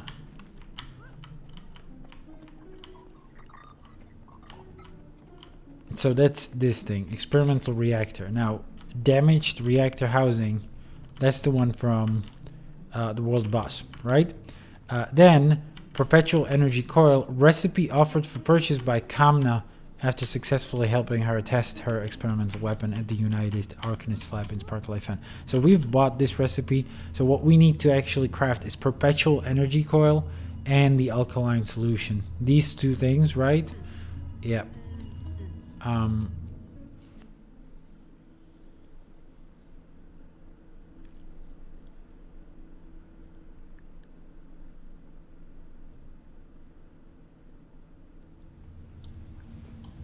Also, I think I missed an item during my planning phase.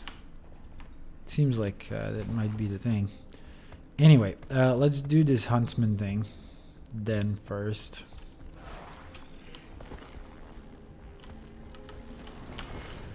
This is the huntsman station. And once again, what are the items then? Perpetual energy coil.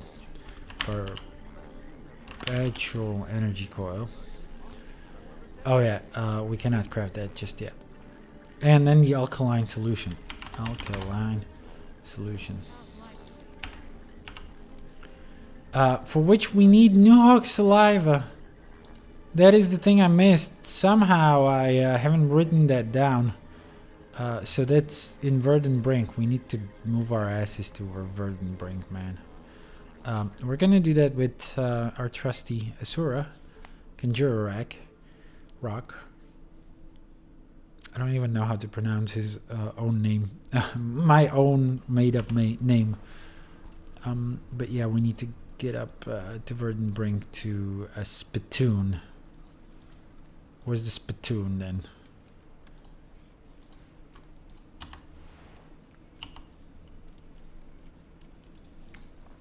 Okay, just a very quick, very brief look at the wiki. Sorry for that. Nuhawk spittoon. Nuhawk spittoon.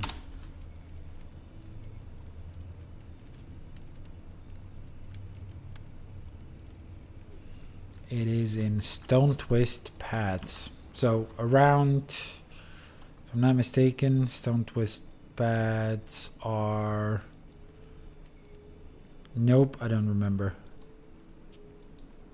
Stone Twist Paths. Now there should be a hero challenge nearby. Is that this one or this one? We'll see.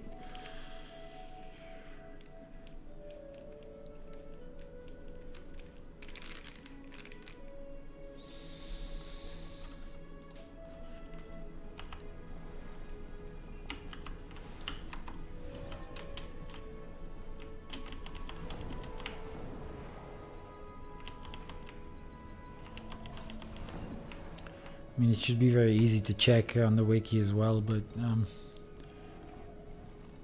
I kind of feel like this is faster or something. Ooh, large airship cargo. I'm not gonna miss out on that one. Thank you. I don't even know whether they give much better loot. So there's this hero challenge, right? Is that the one? Yep. Nuhawk spittoon. Gather what you came here for. And that is Nuhawk saliva. With that, we can... And I told you, freeing up the shared slots will be beneficial to us. With that, we can craft one of the items. And for the other one, we will have to genuinely wait a little bit here. Which is, yeah, just not stellar. But that's fine.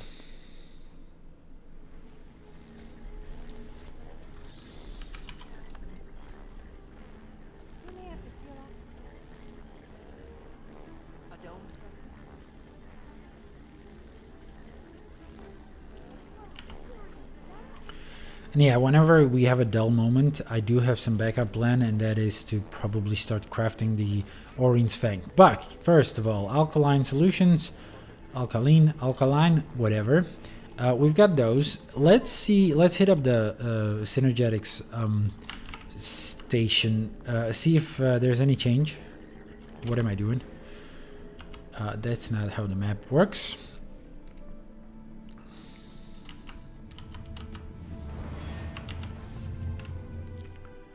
And see whether we can craft any of the 2 items that it didn't allow us to do before. Also, there's like a... Wow.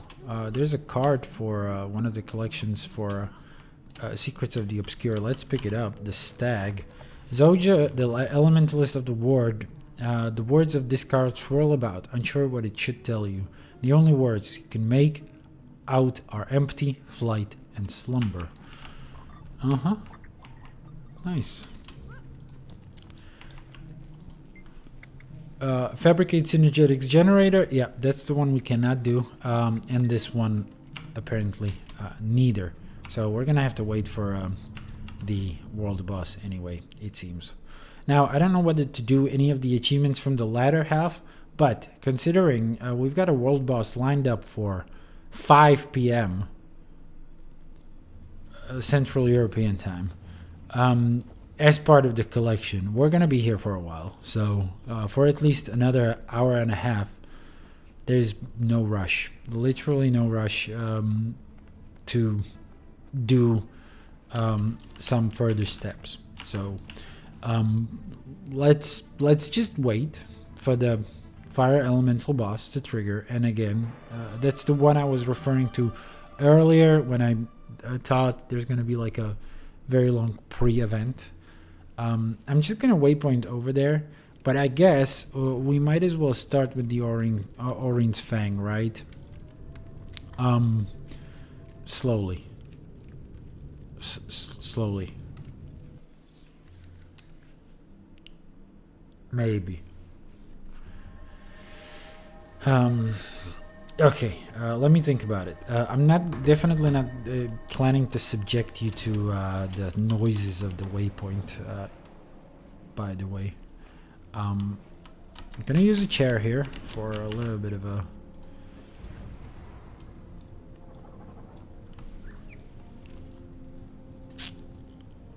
XP boost, a little bit of that, what do they call it, rested bonus.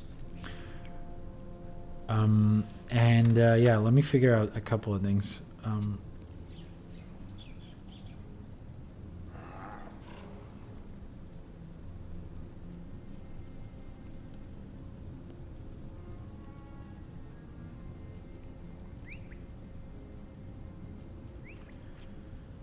And yeah, I'm on my phone. I'm just checking something real quick while we're waiting anyway.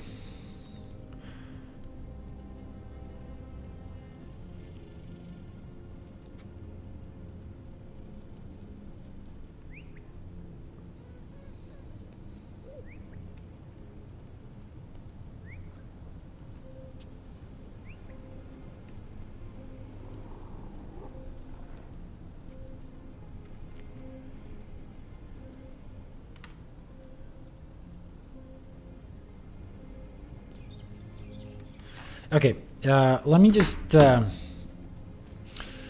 something here real quick.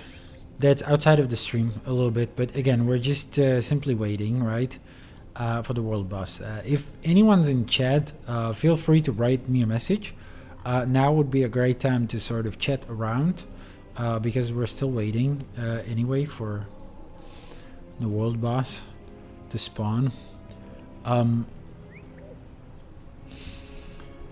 I'm just gonna kick something into gear here real quick, and come back to this.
I feel like, I don't know, I should use the...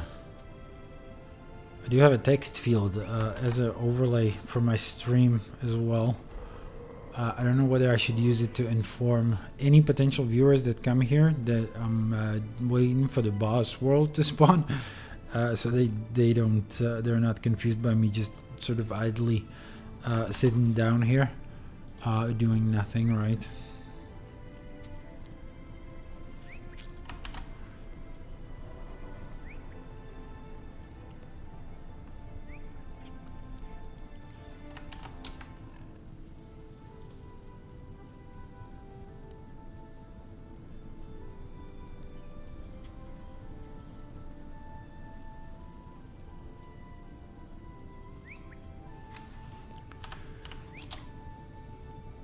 But yeah, hopefully, even if someone comes, they're not gonna be too thrown off. Yep, that's pretty good.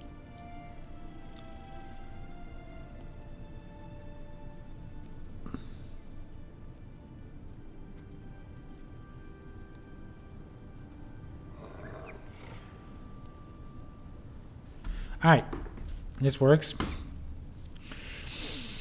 Alright, shall we do the Aurene's Fang? Yep, let's progress the Aurene's Fang then, because this is insane to be waiting around for 10 minutes just doing nothing. Doesn't feel like a very good use of our time, any of our times, right? Yeah.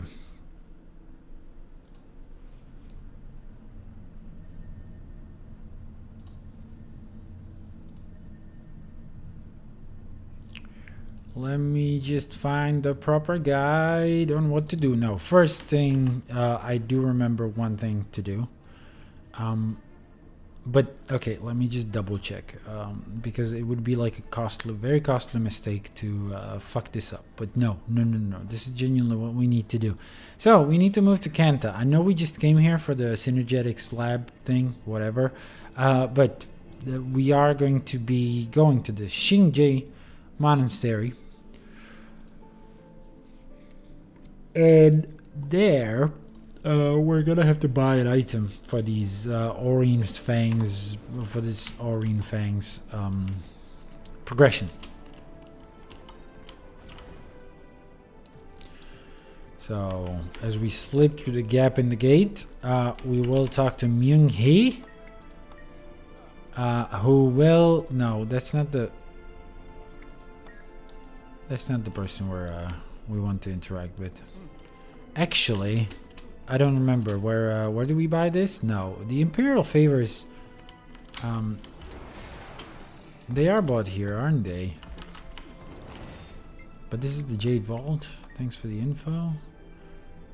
Oh, yeah, right. If I remember correctly, in order to trade with this person, we need to bring her the items, which luckily we should have all 4 of these.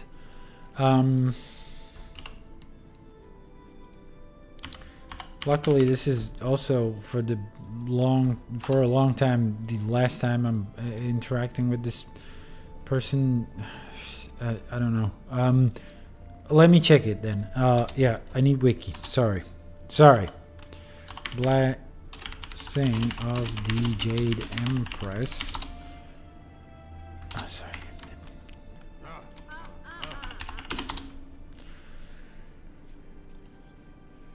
Yeah, it's Myung Hee. Myung Hee, purchased from the keepers. Crafting and generation requires a total of 7 blessings, 2 to craft a precursor and 5 to craft. Yeah. That checks out. However, Myung Hee will only offer us is a merchant found in the royal court in the Xingje Monastery. After completing the Jade Vault achievement, she offers various items for sale. Bringing all 4 statuettes to her unlocks her as a merchant until the next weekly reset, after which a new set of statuettes has to be bought back again. This is such a weird thing, but okay. Handing a statuette grants a bounty of the statuette's corresponding zone in return. Each statuette can only be handed once per week. Luckily, we should have all the statuettes prepared. Otherwise, this could have been a disaster for our stream.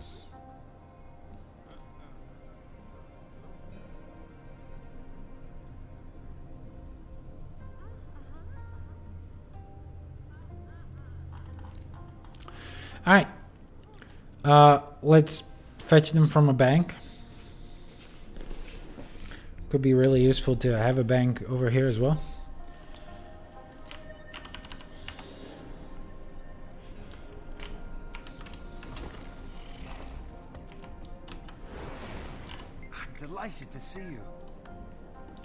We don't have any junk to sell.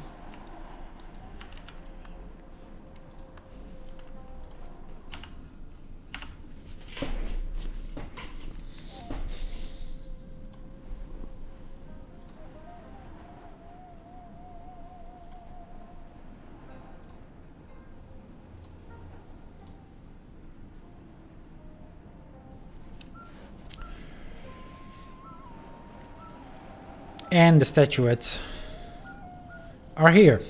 We only got one of the Jade Gate, which is... sheesh. The next time we come here, we might want to be on the lookout for that one. I'm gonna forget that part of this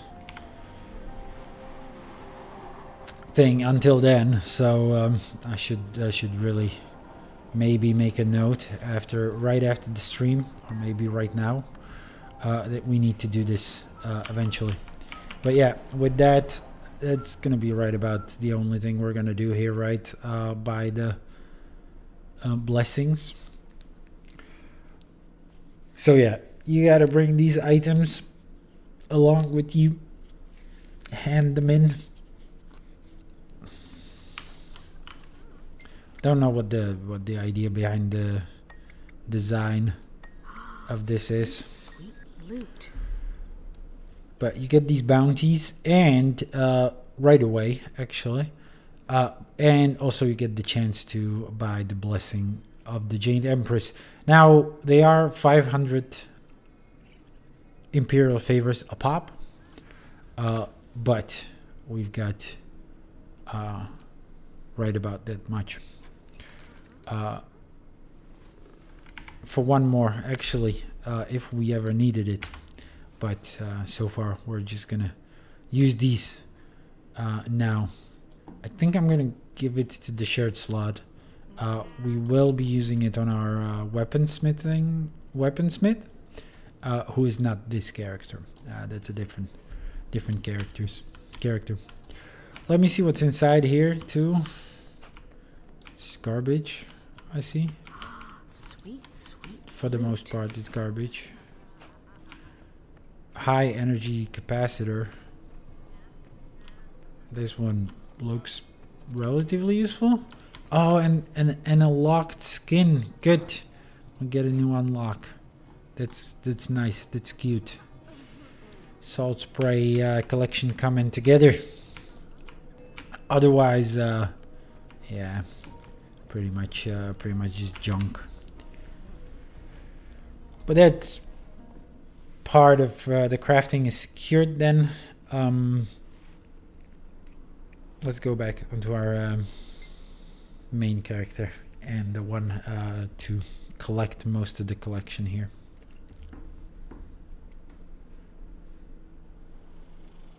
I do have the microphone on. Good. Hate to see another fiasco.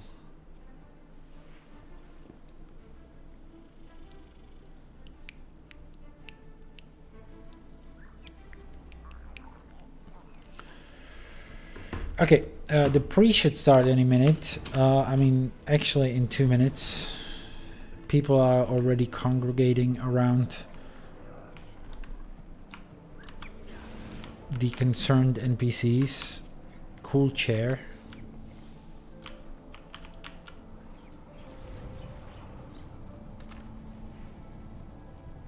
Mine is a little more ostentatious, I would say, but that's certainly depending on your view.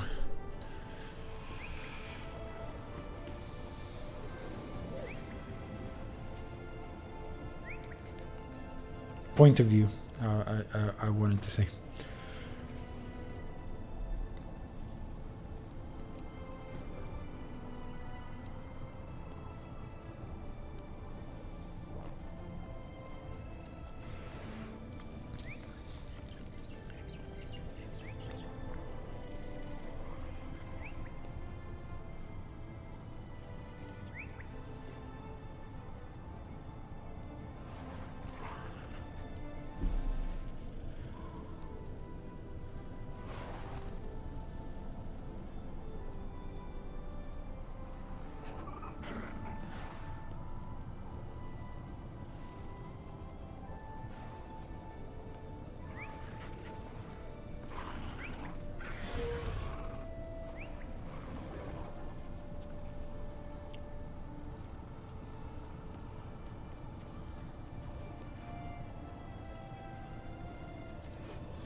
Be careful, Ruba. Remember, he's just a god. There it is.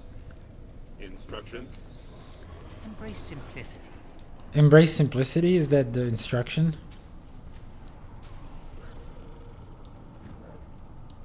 Danger. Sensors engaged. Alright, so we don't get the bonus of the chair. After all.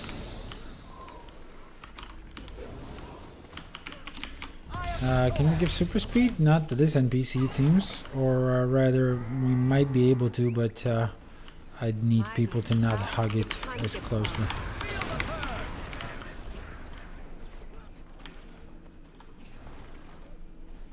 When the reactor blew, the world's fabric turned inside out. Some things will never be the same.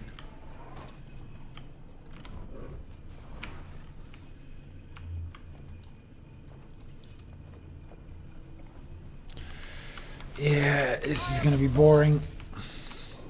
Now, there's a way to finish this. To get this item and not do this meta event. It's actually a funny thing.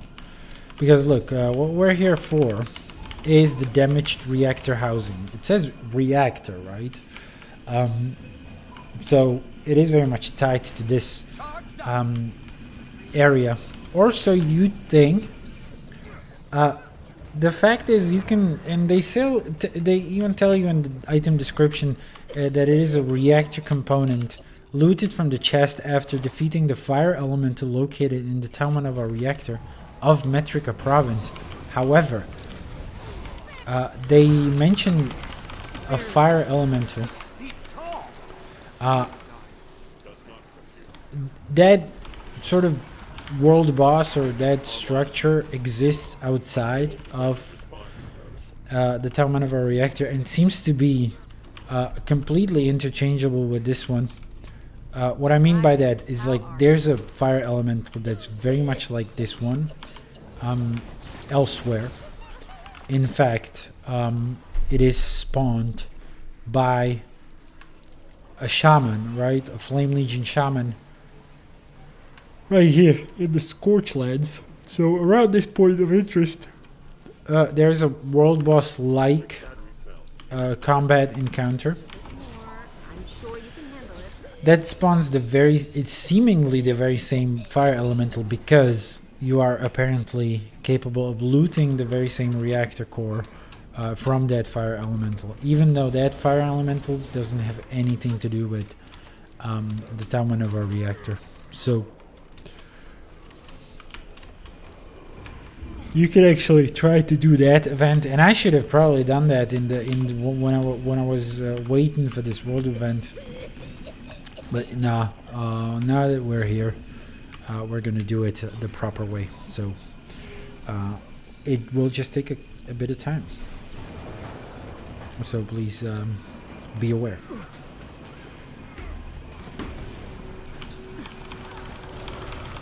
We should help out while we're here too. If only to get the tag.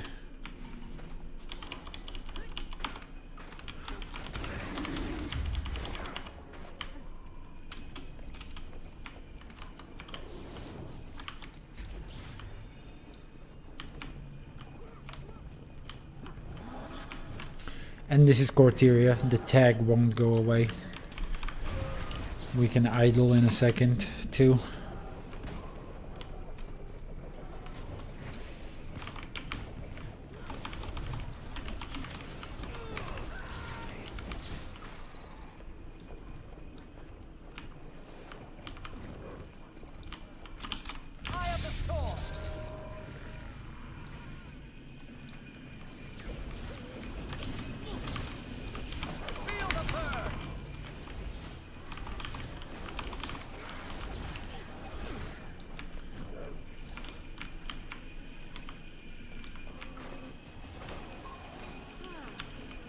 I wish there was a way to add the NPC into my party, so I would only give the boon to them.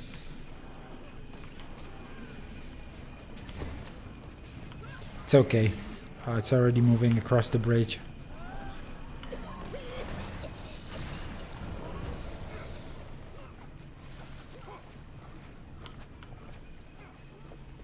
Very slowly though.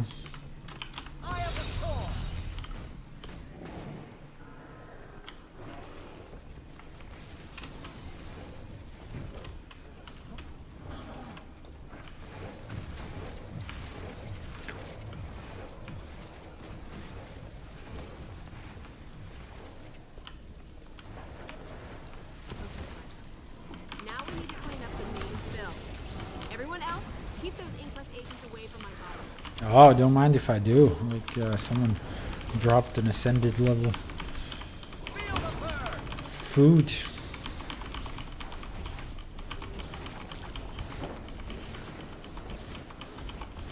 It's an oyster soup. I guess that's celestial, isn't it? It is plus 45 to all attributes, and cilantro means lifesteal. And then the rest of it is the same as every other level 80 food meta thing. Yeah, we're gonna have to wait another 4 minutes over here, so sit tight guys, sit tight. Hope you're enjoying the content. Don't worry about it then. Yeah, very nice.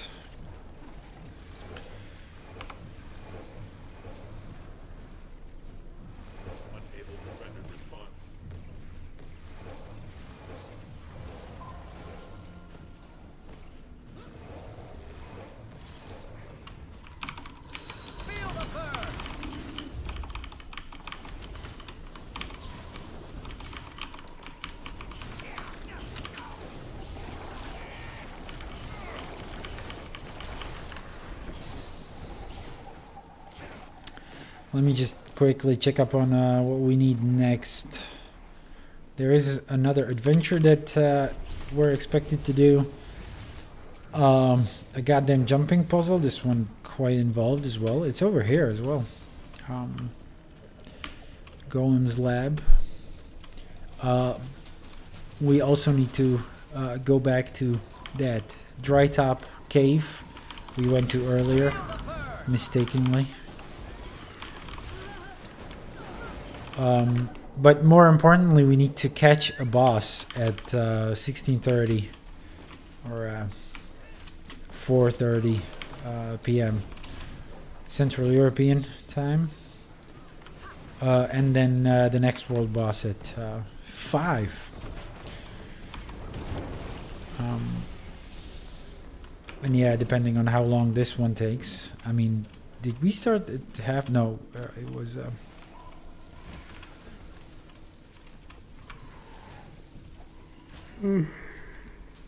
Quarter to.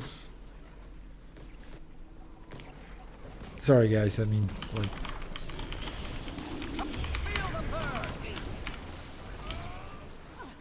genuinely this part is such a dumb thing.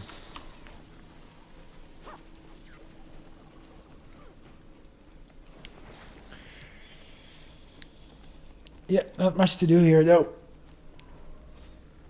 Can't really speed it up in any meaningful capacity. I might as well sort my inventory a little bit, right? That might actually be a genuinely good thing. Good opportunity. There's a lot of garbage we collected. A lot of salvageable stuff. Dead up.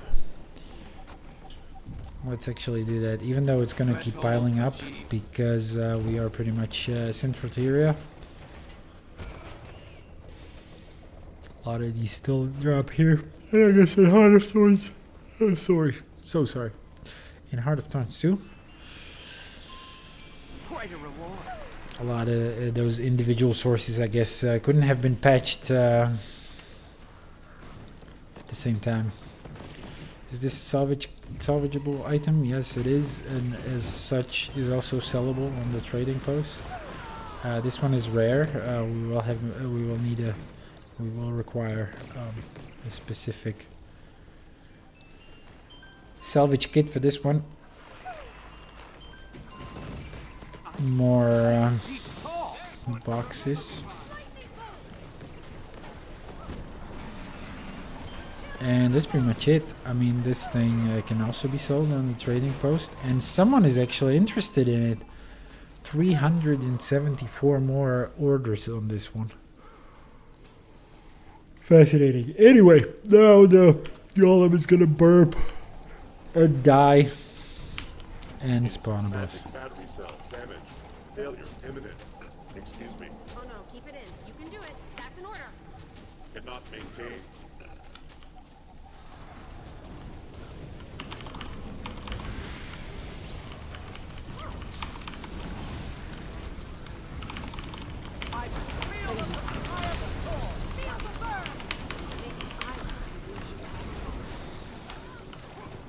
Sorry for the lack of commentary. I mean, I don't think there's a lot to add to this.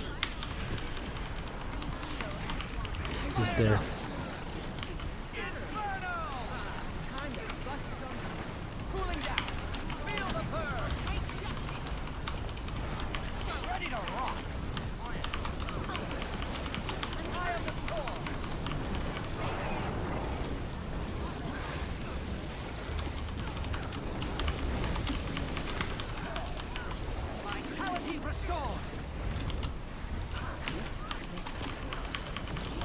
I like how they advise me to jump over a shockwave. It's not like I can see them really. But good advice, game. Good advice.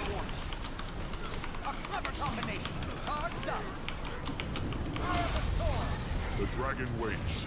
I mean, bad advice. Bad advice. It's all over the screen. It cannot be easily turned off. It's so annoying. But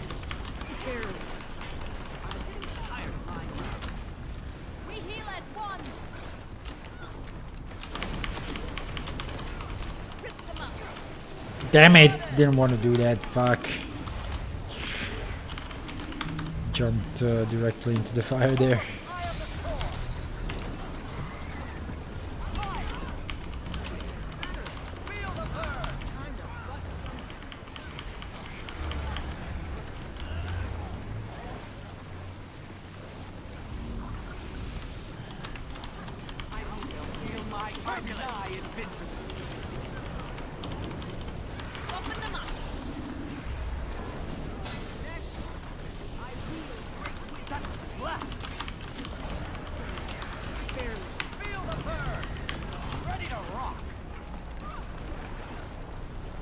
Am I even doing damage with the dirt surf when we're seemingly very much outside the hitbox? Well, who cares? 2%, 1%, and the boss is done. And that nets us that sweet damaged reactor housing, which we're gonna pass on to the next character, as we're already used to. We don't care about the steam golem. Yeah, there is a follow-up boss if you're interested. Mostly people will have a key to get there. Those people are saints, I'm gonna tell you, man. I tell you what, this is quite involved to get that key to open it. Open the bus room. Anyway, shall we go to? I guess we can go to Arborstone to handle our crafting. Well, we need to go to Ratasum anyway, eventually. But okay, let's just start with the crafting here.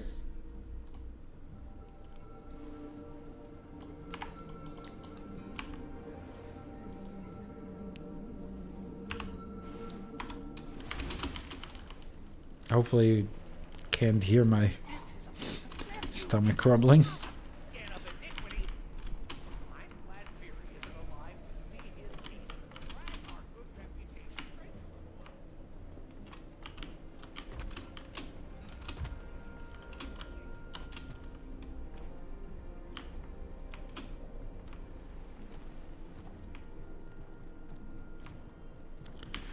And a huntsman station. This is exactly what we need.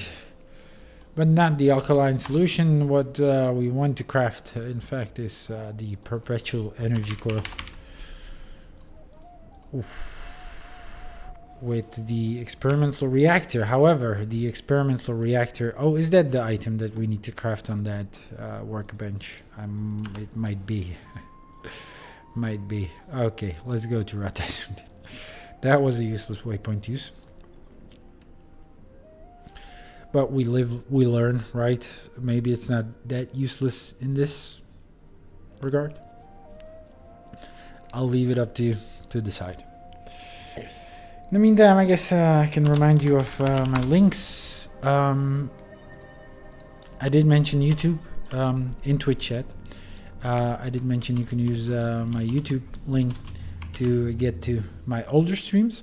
But also, there is my Patreon. If you want to donate a little tip for the entertainment and perhaps instruction I provide. It's very much would appreciate it. So there's that experimental reactor we need as a crafting item. We are going to exit back to Ratasum, find ourselves a hunting station, craft that, and move on.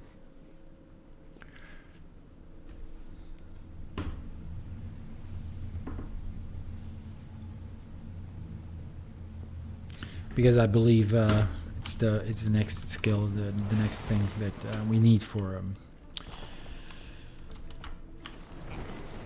coming back to the SNAF laboratory. Damn it, that's the wrong exit. We are supposed to go to the College of Dynamics. Use the hunting station here. Or is this synergetics actually? Regardless, here we're crafting the perpetual energy coil, and with that one, I do believe we are going back to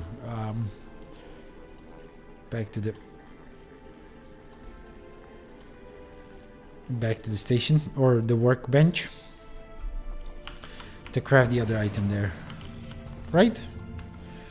Isn't that it?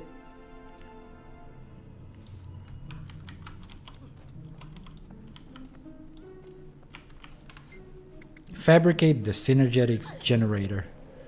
Ooh, there's like a channel here as well. It's cool. It's cute. And with that synergetics generator, we can double click it to test some stuff. Right. So for that, we're gonna use once again our main character. It's just, I mean, these guys do have the map explored in pretty much the same ways. So they could have been interchangeable. We could have used both, even our ranger. But with this thing, then we can move on to the next targets. So good. Let's start in Auric Basin, I guess. Or no, we're right next to Metrica Province.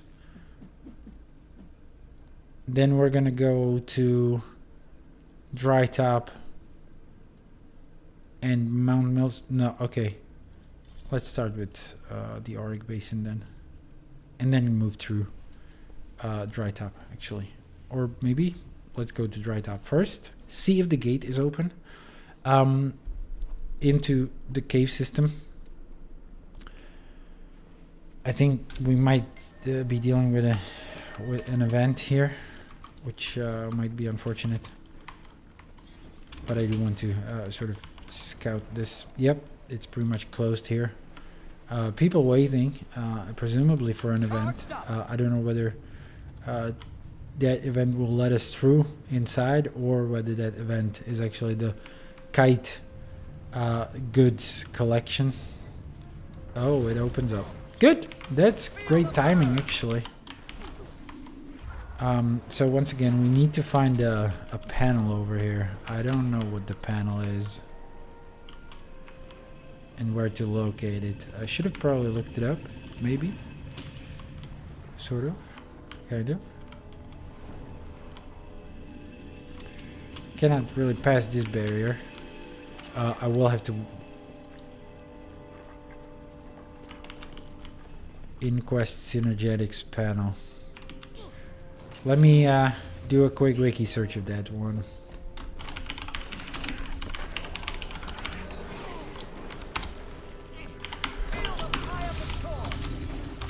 While we're in the cave, while we can be here. Okay, it should be. Yeah, I remembered vaguely the area. It should be right on the right side of this river, or left side. It's actually the left side. Oh, is it here? No. It's behind the corner. That's all there is to it. That's the trick. But yeah, there you go. We got the synergetics generator here. And we're supposed to use it on a synergetics panel. This will call forth an Inquest expert, which we will need to kill.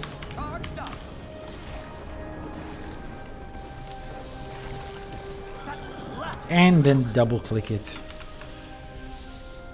After you do this event, you double click the generator, which gives you, by the way, proximity test Inquest specialist.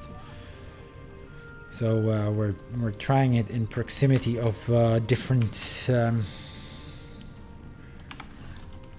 or in the in like different environments. With that, we can move on to Auric Basin, and we need to do the fungus among us. Sorry, I couldn't help that. I couldn't help that. I mean, I didn't say anything wrong, right? Did I? It's pretty much what we need to do. But yeah, the fungus among us is probably more appropriate. Anyway, it apparently starts here. We need to get there somehow. Let's try to use the beetle for a very quick ride.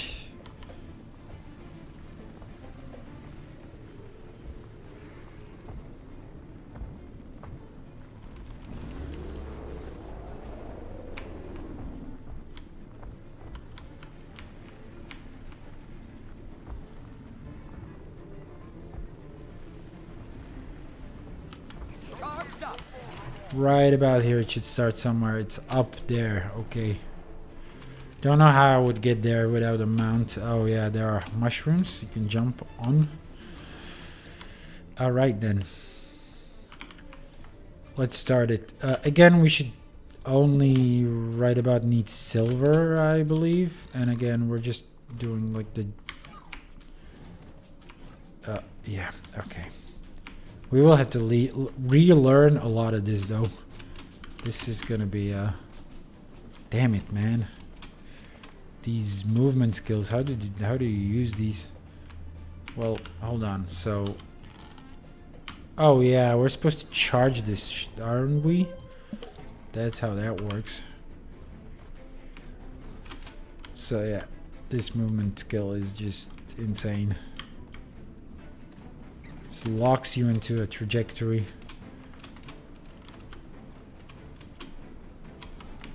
No, yep. You hold it, you charge it. Oh no.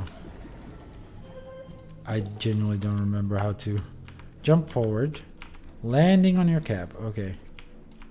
Now what the fuck? Touch forward, awaiting enemies at the end of the launch into the air for a short distance. Okay. Oh, so we're supposed to time it here. I guess we're supposed to be using this one.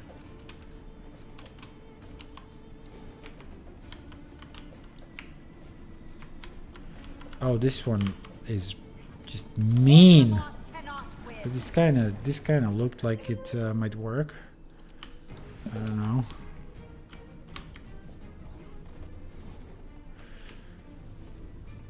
The ticket is kind of telling me what to do here as well, I guess. So press 2. Okay. That makes no sense. How? I'm supposed to go around here? Guessing? I mean, that's not what the Tech It guide tells me to do. But I guess still, we just need silver, so I don't know. I don't know how much of this skill use. Fuck, and I fell down. Yeah, we're not going to be able to recover from that one.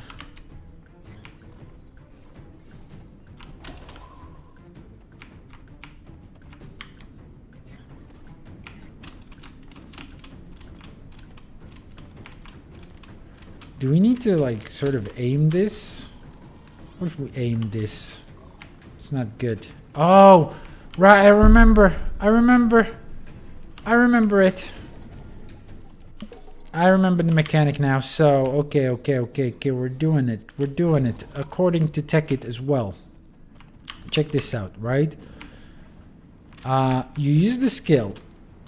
You're gonna do a little jump, right? But then, as you land, you're supposed to... And it's a ground target. Didn't know that. My bad. It's a ground target. So as you land, you get a flip over skill, which is a ground target, which gets you to where you need to be. So there's a bit of skill involved. Whoa! And this is how you win it. Pretty much. Good. I mean, pick up the speed mushrooms.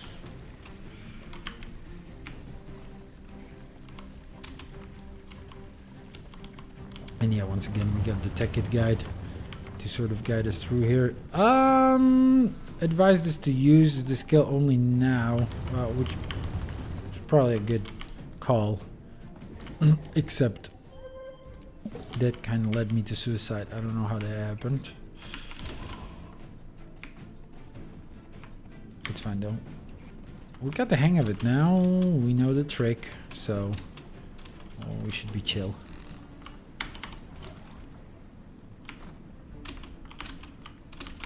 Good. Got it. Get it. Good. I think so. So yeah, we move a little slower through the waterfall, which is fine. It's just honestly the best thing. Okay, hold off on that skill use. We can pretty much maneuver through here, and yeah, we use it to get out of this sticky situation. Then we use it here to speed boost, apparently, according to TechIt again. Now we press the 2 and jump over. Very nicely done. This is just a regular jump. We gotta be a little careful here. Slow down. Let's not do it with the cutthroat tempo. We do need silver after all. Only silver now.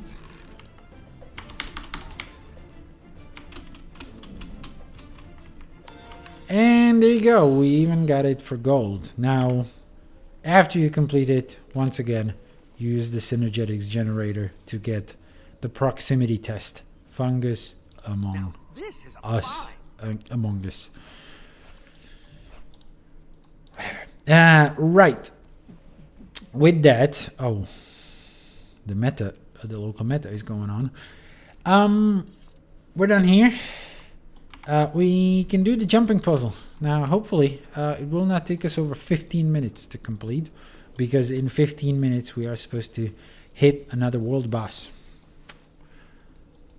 Exciting times.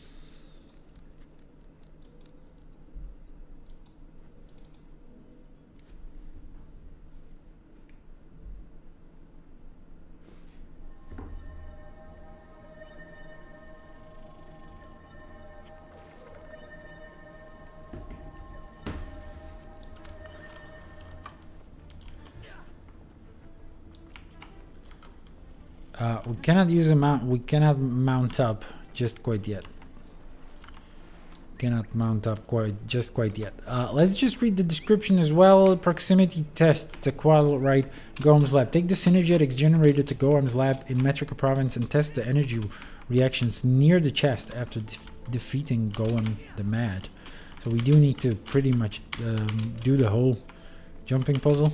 I mean, not pretty much. We do need to do the whole jumping puzzle. There is no way up there to Goem without doing this properly. Which is a good thing. You know, some of these jumping puzzles can be easily skipped. Some of these are just still very much cheat proof, I'd say. So first of all, the first thing you want to do here, because this is fairly trivial to get up here, but you do want to use this golem up just to have a checkpoint. If you interact with this guy, that gives you a checkpoint. Now this jumping puzzle I know quite intimately, although I still am going to follow the markers here from Tekit. What do you mean?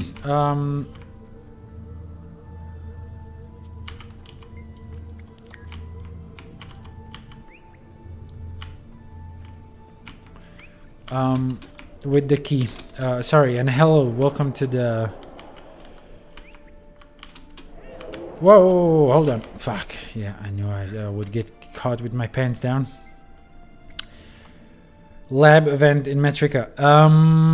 There is a chance it's not actually here, but I am pretty sure. Now, this one is actually called Goem's Lab. And they do say... test the energy when defeating Goem the Mad. I am going to check up. Now you've made me unsure of this. Goem the Mad.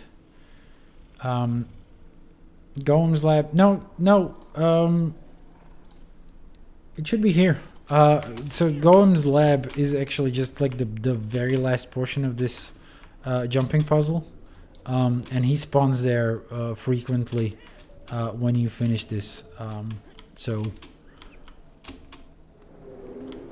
right here we need to be a little careful. Actually, let me pump up some stability over here. Ready to rock. Don't know how long that will last actually. It can also be dodged if I remember it correctly. Do I remember that correct? Oh no, that was my bad. We should be in the right spot. I might struggle with this part though. I don't remember the timing. I used to know this by heart, as I said, but... Also, this buff has a timer on it. Luckily, it's very generous, actually. 18 minutes.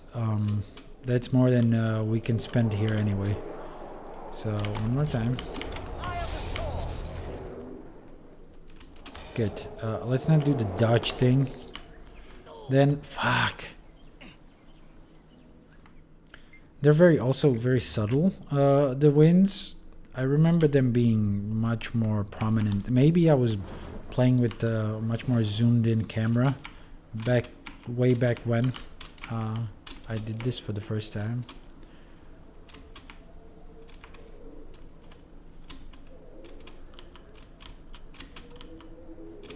And yeah, I'm starting to get concerned this will take us over 15 minutes actually. So this wind blows, this wind blows. Now there's a respite. This wind blows, this wind blows. Okay, I'm expecting 2 wind blows. 1, 2. Yep, let's go now. I think this is good. Yep, this works. Now here, the pattern is 1 wind, 1 wind, nothing. 1 wind, 1 long wind actually. Nothing, nothing, nothing. Then a short wind and a short wind. Now this should be safe. Good. I think we should be in the clear. Yep, we can make it to the checkpoint now. Talk to the assistant. I don't actually know whether you need to talk to the assistant every time. But hopefully. We do have a checkpoint now. So at least that's fine about this jumping puzzle, that you have checkpoints. Also, we could have stun break there. Now, these lightnings may seem dangerous. They just slow you down a little bit. Of course, they put you in combat, which is potentially a problem, but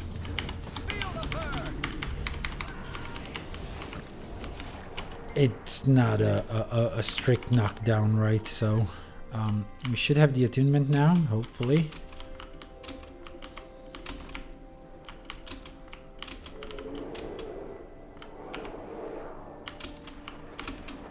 But there are knockdowns over here. Again, let's just make sure to interact with the golem. Tech Kid's guide doesn't tell us to do that, so I'm gonna hope that's the case. Also, yeah, we can sunbreak here. Now, this is good to have a cleanse here, because you're gonna get chilled every time there's like this cloud of frost. But you can cleanse it pretty effectively right as it hits you for the first time. Then you need to be... I mean, it can be cleansed. It is much less daunting when you bring a Condi cleanse, especially one that pulls this. That's just like... Yeah, other than that, I agree that chill is evil when it catches you off guard. It just, you need to take it slow there. That part is just all about slowing down, being a little cautious. 2 steps at a time. Then you can Condi cleanse. 2 steps at a time if you're unsure. As you can see, I skipped it fairly effortlessly. And yeah, it does reappear here, so I'm hoping I'm not jinxing it, right? Also, didn't have to unequip the Condi cleanse there.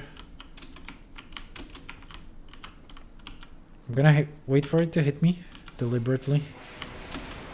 But yeah, only the first, only when the smoke first appears, does it give you the chill. After that, it's just all about cleansing it off. Alright. And Golem is luckily spawned.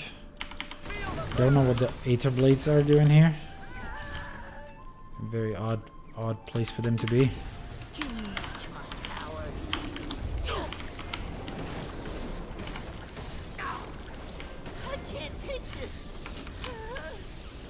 Does it allow me to charge it already? It does. Okay, cool. So that's the proximity test in the Golem's lab. I will loot the chest while we're here.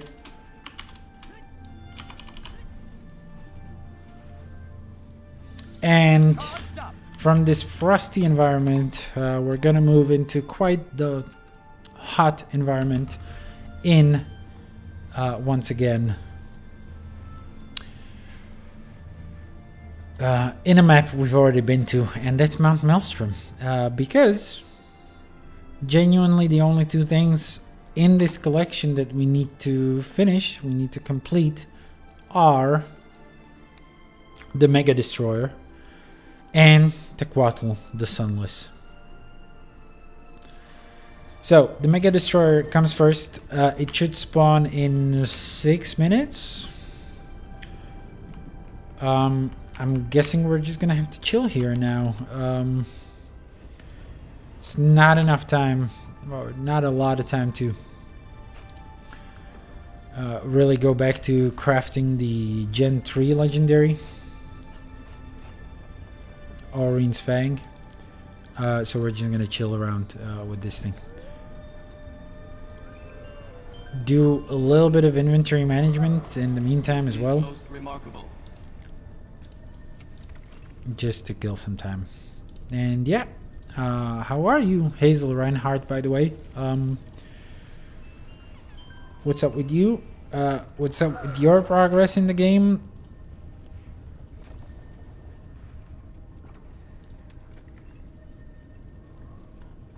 Good to hear. Very good to hear.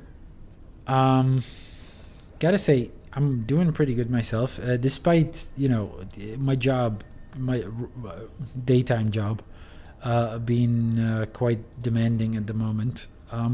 With regards to the legendary journey, I've got it pretty much outlined for the very last step already. And I should have right about enough materials and stuff to finish it, to finally knock it out.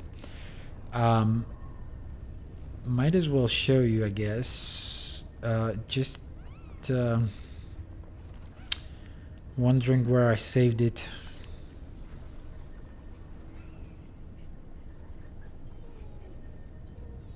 Should be around here. Hold on. It's over here, isn't it?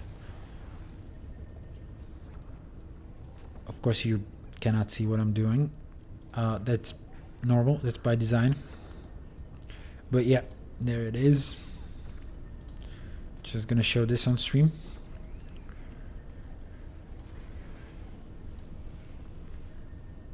I guess ignore the ads for Temu stuff.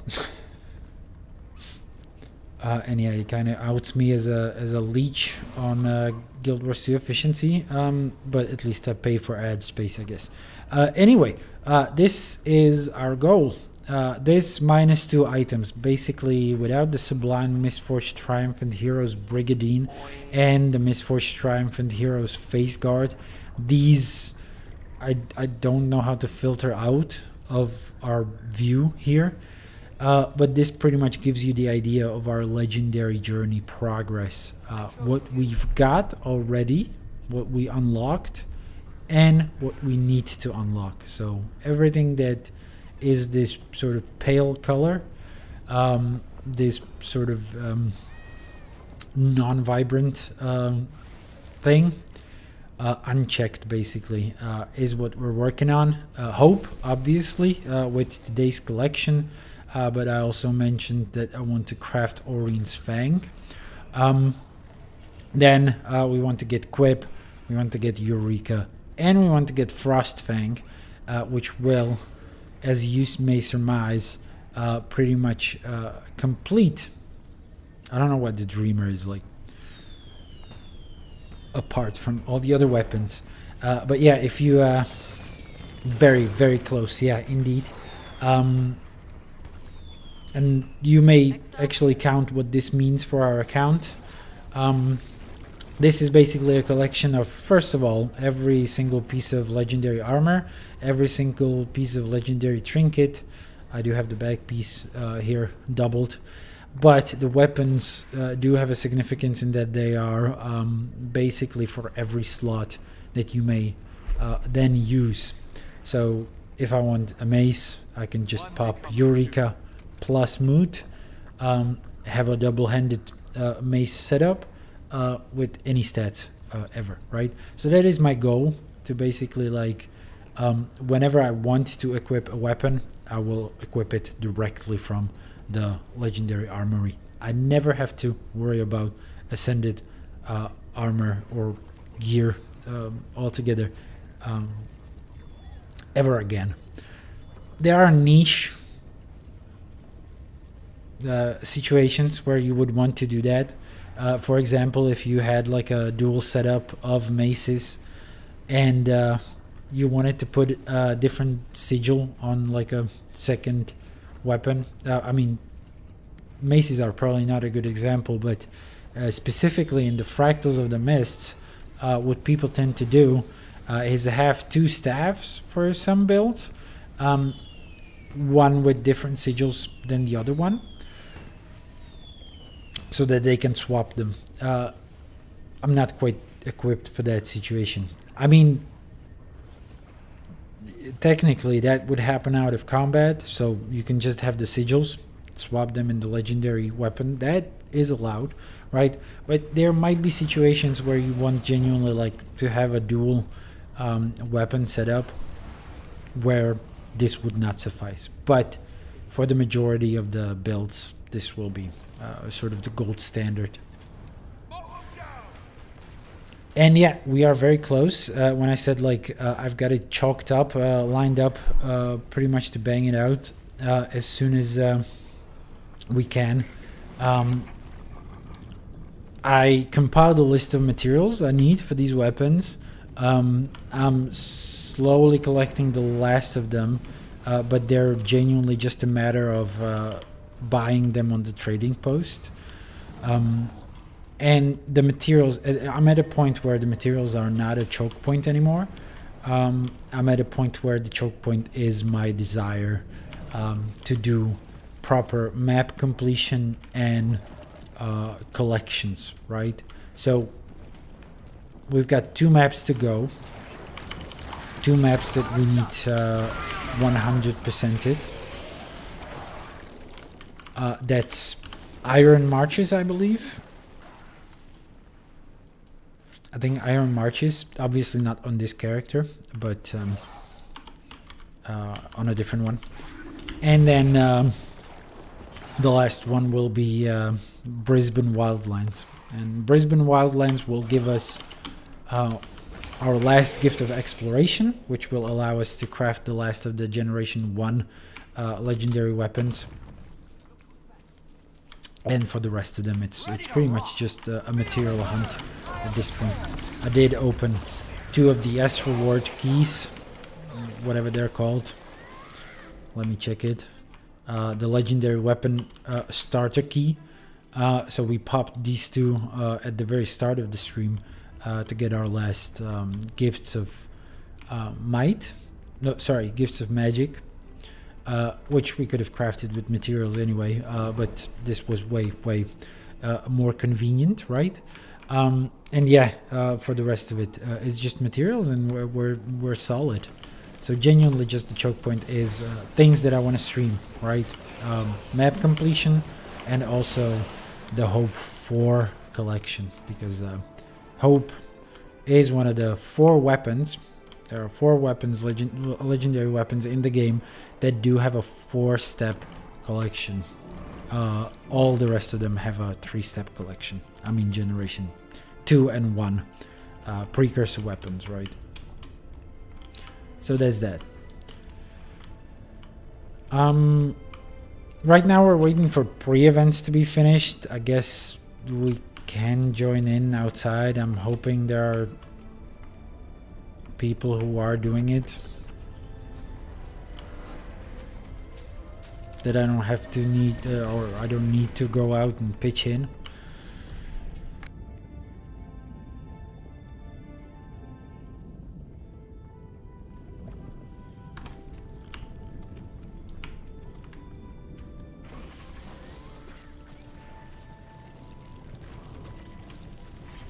But I guess just to check on the progress, I'll go out. The problem is the waypoint is locked. I cannot use it to get there very easily, and very apparently I don't remember the path from inside the volcano.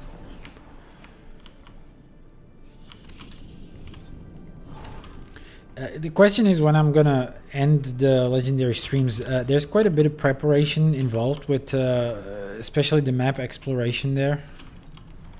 What is this? Invader morale.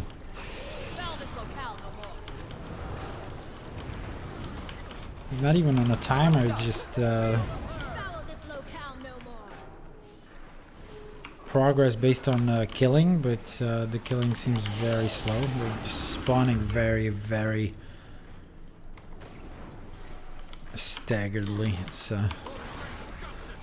that a word?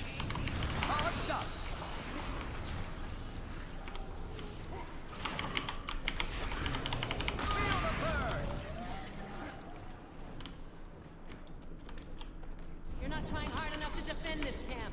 Try harder. What are you talking about? There's barely a destroyer crab attacking, man.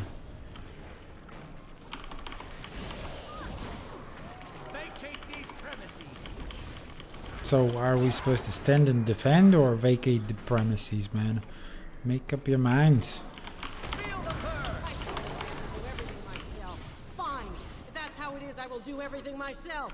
To the core. Eye of the storm. Excelsior. Good, but we're progressing, it seems. And we need to... Yeah, we're supposed to stay behind kill. Here I thought I'd seen too many destroyers already.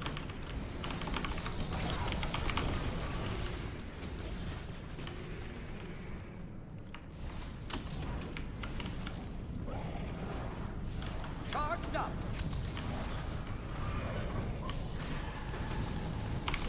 No. Missed that one completely. I wouldn't be surprised if I don't get... Well, it's part of the same event though, isn't it? Oh my god, another defense? Really?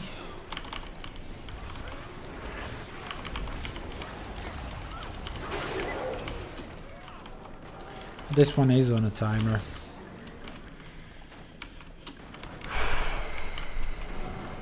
I hate world bosses so much. I don't know if you enjoy them personally, but this is such mind-numbing, dumb content. Okay, I don't want to bash them too hard.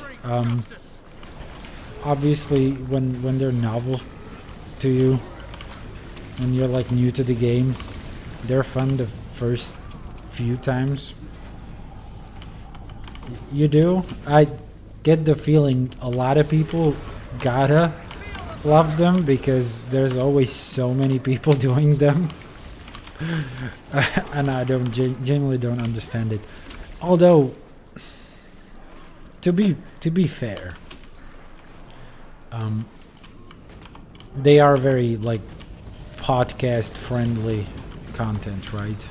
You just sort of tune out, zone out, follow the crowd, and you can do something fun with your time. I guess I would prefer a world boss train from like Dragon Stand, where these metas, some of these metas, you've got to be involved at least to some capacity, and That should keep those destroyers out of my hair for an indeterminate amount not of saying time. those are not podcast friendly, but Turning knobs. We've got to stabilize the volcano. you also cannot do sort of AFK stuff on a second monitor, which is what I'm guessing a lot of people inside the volcano that are just now waiting up I'll be on my way. are doing. Where am I supposed to collect stuff? Over here? Oh, that's a different event. That doesn't belong to the Mega Destroyer. Can we go there through the caldera? Fear not, Lessers. The specialists have arrived. I wasn't afraid. Right up until the moment we got here. How do I get anything done with such feeble-minded help? Ugh. Let's just get to it.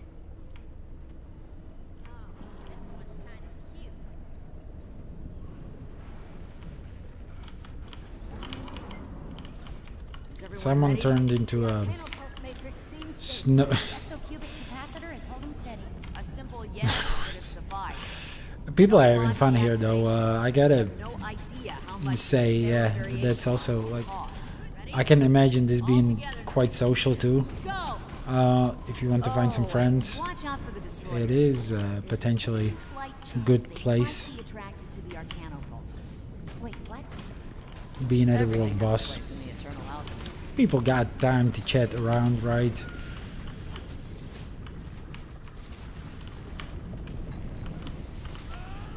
To sort of have fun. Yeah, get ready for the most violent screen shake in the game.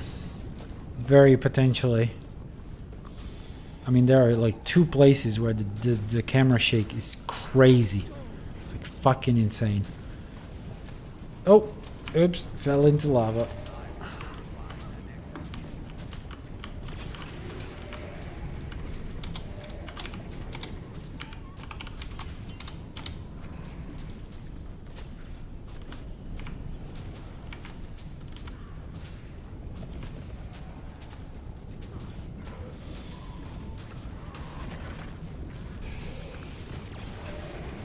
What are we waiting for? Are we supposed to do some more pre-events? Oh yeah, we're supposed to defend again, right? But there's so many people, all the destroyers die within like a second of spawning. I don't think I'm gonna be able to tag anything from this position.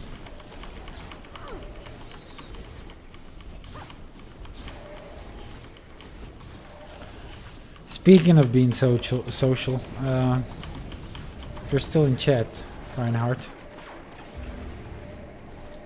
Still haven't heard how are you with your gameplay and your goals in the game. How are you enjoying the newest story? I haven't finished it, so please don't spoil it, but you can give me your review, definitely.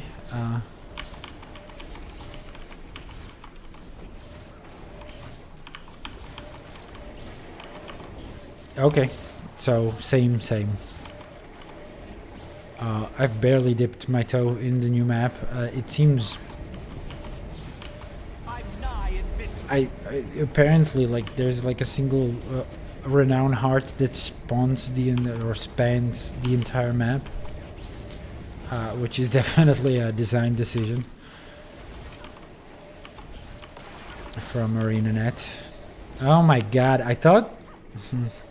Okay, I thought we're gonna have an idle 30 minutes between, or nearly 30 minutes between the world bosses, but it seems like we're gonna be here for a while. Okay, so the last one you need for like among legendary armors, or also from like the legendary armory altogether. And you're doing the open world one, the obsidian armors. Okay. Are you going the newest route, the newest set?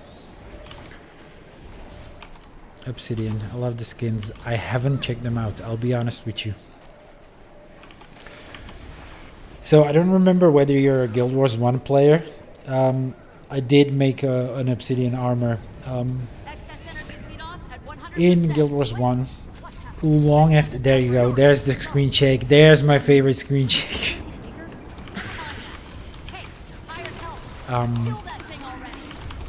I did it way after they launched the Guild Wars 2, actually. It was one of the things I needed for God walking amongst mere mortals.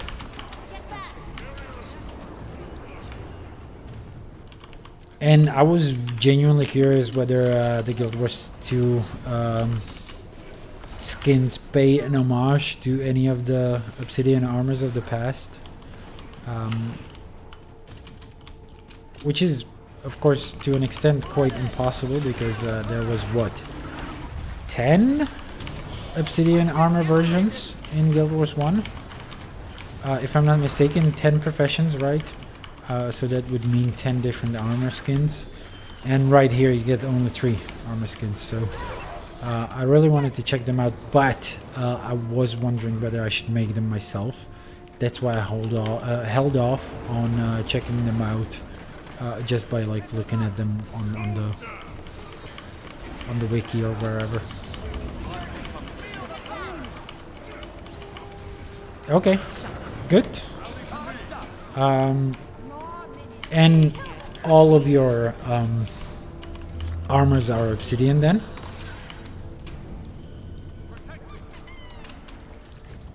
Or just this most recent set? Or 2 sets, or what's the configuration? Because I've had my legendary armors way before they announced them for the Gentier Wilds. Medium light are obsidian, heavy is going to be obsidian as well. Okay, so you've done a lot of this new crafting. Maybe give me a rundown. What needs to be done? What takes up most of your time crafting this obsidian armor? Because again, I'm thinking about getting a single set, probably not gonna get all of them unless there are APs connected to it. But I'm genuinely wondering what I should be on the lookout for, what takes the most takes up most of the time, and especially like what materials I should be keeping. Essences, okay, that's what I thought. That's what I thought. And more about work. Now collect some samples for the lab. Okay, I'm doing a lot of convergences anyway. Rifts, I'm not quite sure I ever want to farm again. But if you're gonna tell me it's a genuinely good... oh shit, we need to use the item. Damn. God damn nearly forgot. Do we need to dip into lava?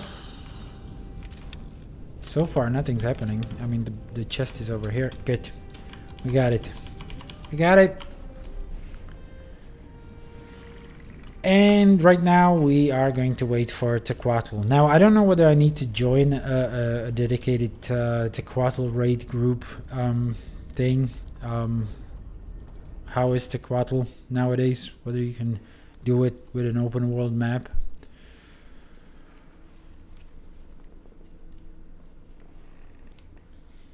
So yeah, I'm doing convergences for the achievement progress anyway. Not very frequently, mind you, but there is like an achievement that you need to do them like dead up, 100 of times. Is that just 100 or 200 times to get the full AP count? There is a commander waiting already. Seems we're lucky with the map, and I'm kind of secretly low-key hoping that's gonna give me enough essences for at least a single set, and potentially for all three, if I ever decide to go for all of them. Yeah, okay, that's fine. I can wait again. Like I don't really have a need for the legendary armor, and it's good that you're patient as well. It's probably I mean, I'm not a huge fan of the convergences either, but they seem definitely preferable to look at the people here. It seems definitely preferable to rift farming, to be sure. We get some buffs apparently here.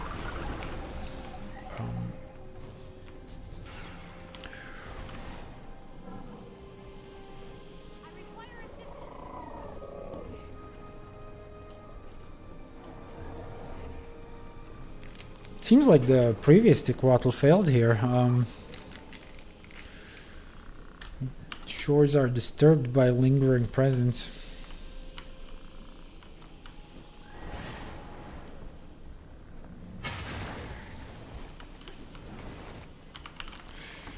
I think I'm gonna stay in the map, even though it's gonna be super boring waiting for another world boss, just sitting idly around. But I kind of don't want to abandon this map. It's got a commander and everything. It's got a shit ton of people.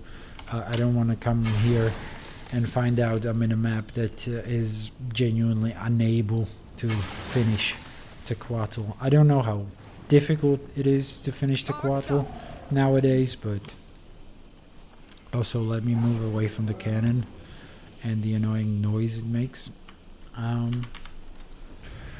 So yeah.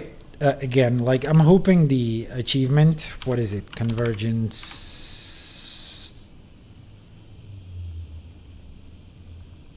Conqueror. This one is 100, and this one is Secrets of the Obscure. Is it? Am I looking correctly? Sky scale, yeah, that would track out. So yeah, you need to finish it a total of 100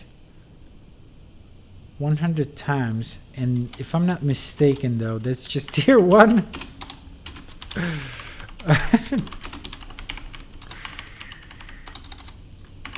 I mean the non-repeatable.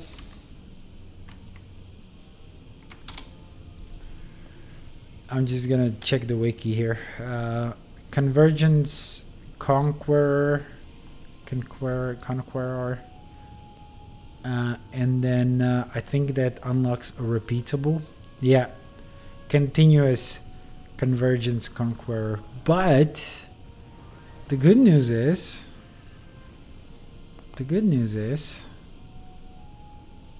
this one doesn't seem to have any AP. So it is only necessary to finish 100%. Oh, sorry, 100 times to get the total 10 AP. That's such a fucking, such a slap in the face. But yeah, okay. So that's this convergence, and then Mount Balrior has their own. But I believe they made the count smaller, didn't they? The convergence Conqueror is 50 here. Yeah. So that's 50, and again, I'm just gonna check whether this one is repeatable or not.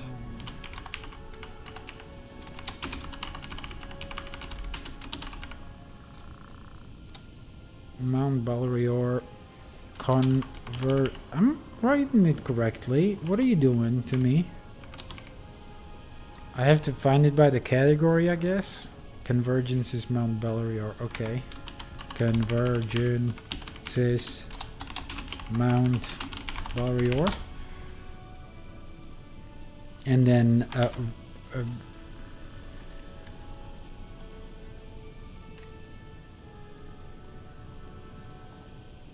repeatable continuous convergence Conqueror. Okay, interesting. So while the secrets of the obscure convergences cap out at 100, and then the repeatable achievement that unlocks doesn't give any AP, and for me no longer or means that I no longer need to do it. Mount Balrior, as soon as you do the 50 that's here, sorry you can't see it behind my webcam, now you can. So there's this one at tier 6 caps off at 50, also given 10 APs. However, once you're finished with this one, it will unlock a repeatable one, which is basically the same, also caps off at 10 AP. But it also means it's 50 extra convergences. So each of the convergences, if you want to get the maximum AP from them, you need to do them 100%. Oh, I'm sorry, 100 times. So that's 200 convergences that you need to finish for 30 APs.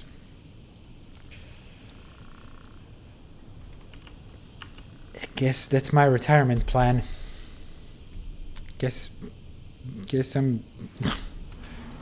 that once I'm 60 years old, I have a steady evening fun.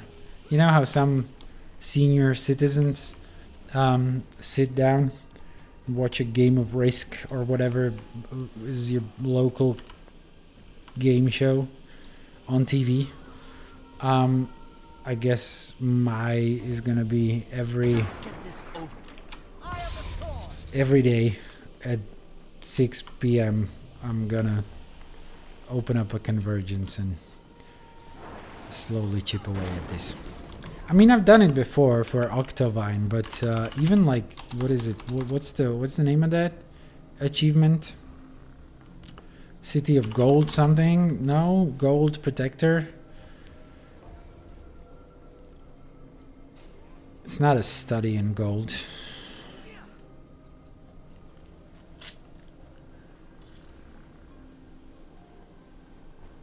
I like the icons they added on these achievements, honestly. It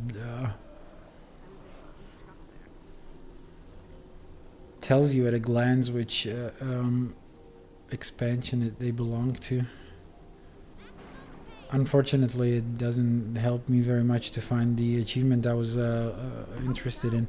Heart of Thorns, Auric Basin, it's gonna be somewhere in here.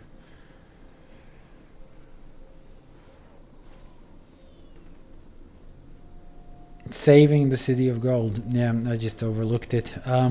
Partake in 100 battles of Terraria and save the city.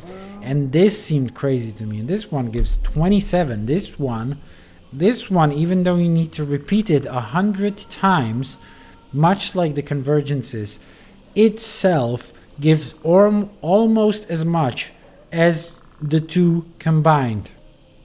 As the two Convergences combined. And it also is very much shorter. The Convergences are long. You can do Terraria genuinely within like 15 minutes. In a Convergence, you spend at least like 25. The Golden Child, yeah, you got it. You nailed it. I wouldn't have known that. How did you remember that? First month. Okay, that sounds insane. But yeah, I thought that this achievement is crazy. It pales in comparison to the Convergences. You did farm for the title. I mean, it's fine. That's actually admirable. Admirable. That is actually good. Yeah. There are a couple of titles that I would want to get in the game as well.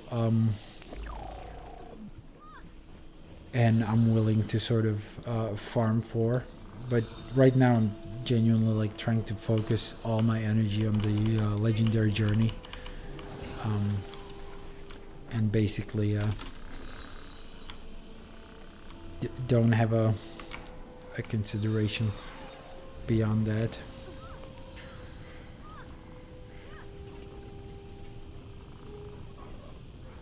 I need to go over the titles as well. Because obviously I've got the God walking amongst mere mortals on my main character, but lately I've been on a binge of buying up character slots, and my secondary goal after I do the legendary journey, it is pretty much just achievement hunting, but also while we're at it, I want to buy up enough character slots to have a character slot for each, or to have a character for each elite specialization plus the core profession. So I want to have like a mesmer that's like a dedicated virtuoso and never switches off. Virtuoso, right? It's just a virtuoso at that point. It's not a mesmer, it's a virtuoso. And I want to do that for every elite spec plus the core specs. So there are going to be characters that are just mesmers, or there's going to be a single one that is going to be ever only a mesmer, and I'm never going to switch between them, between these specs. So that's sort of my secondary goal after that. And obviously having that many alts does come with considerations of like fashion wars, and part of the fashion war and part of the fun in doing that is having titles that sort of reflect their lore and that fit within their characters. Now this guy is an Asura, so it is quite likely that he would call himself a god walking amongst mere mortals. I gotta say that this one is not very lore friendly. Doesn't really reflect who this guy is. But for some of my characters, for some of my alts, I do have like a little headcanon, a little background. And I'm quite excited once I'm done with the legendary journey to start figuring out which titles from all of them that are in the game, which I want for which character, right? And some of them are like a no-brainer already assigned, but some of the titles are going to be very interesting to discover that they exist in the game, and that I can use them.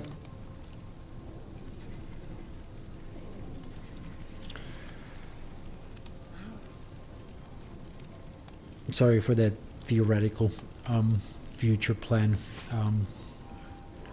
discussion while we're waiting for something's in the water.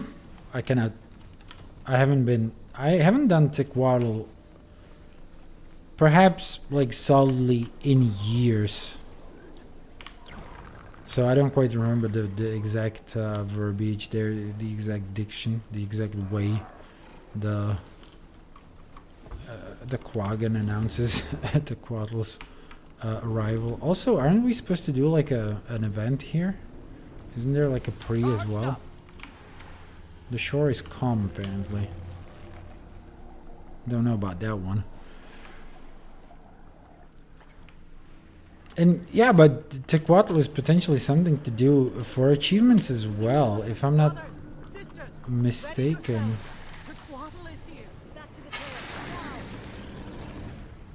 If I'm not mistaken, there's something that drops out of Tequatl that is needed for like collections and stuff. I might be way off about that. I know he drops guild decorations. They're kind of useless, but maybe the spoon for the treasure hunter. Is that would that be it? But I feel like no. I've got the spoon.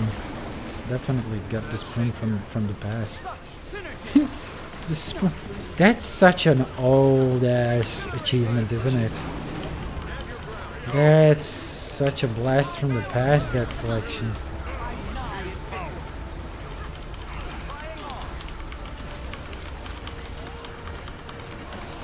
How long ago was that? And did they add it with the revamp of Tequatl, or was that there even before?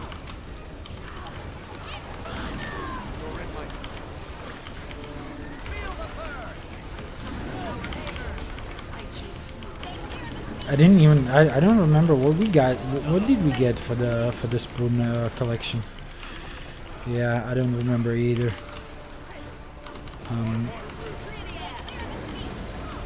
There was like a trinket, wasn't there? There was like an ascended spoon or something that you got out of that one. I mean, it's very easy to check, I guess, in game. Or is it not? No, it might not be. Repeatables lose their reward icon, don't they? Where am I flying? We're not at 75% yet. Now we are. Guess I've seen some people scatter already.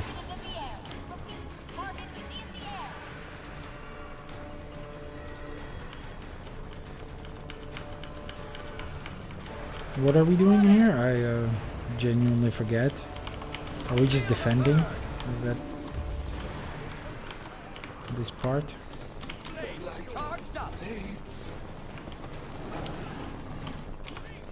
That's the last part of this collection too. Yeah. We're gonna be done with the collection, guys. Unfortunately, it doesn't mean we can craft hope just yet.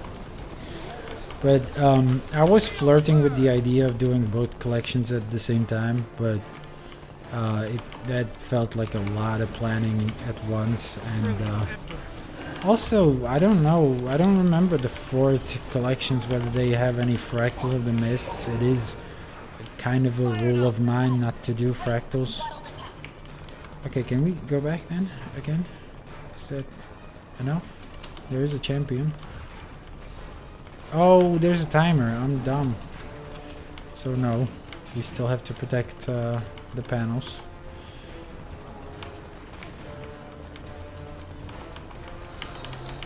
Taking quite the beating. I'm gonna be honest with you. I would expect the people to be so buffed that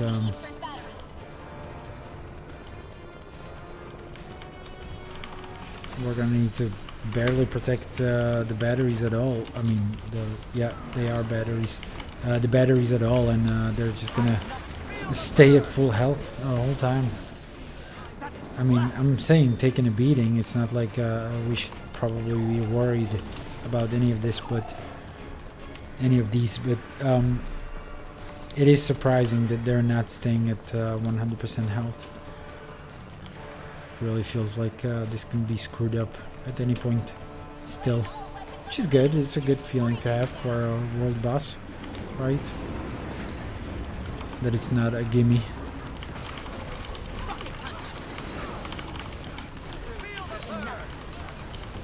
Austrian-shaped island. I don't know if I would be able to identify what Austria looks like.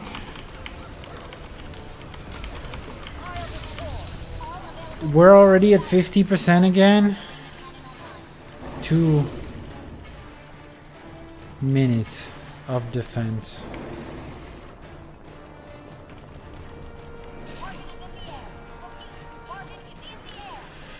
Fantastic. I love world bosses too.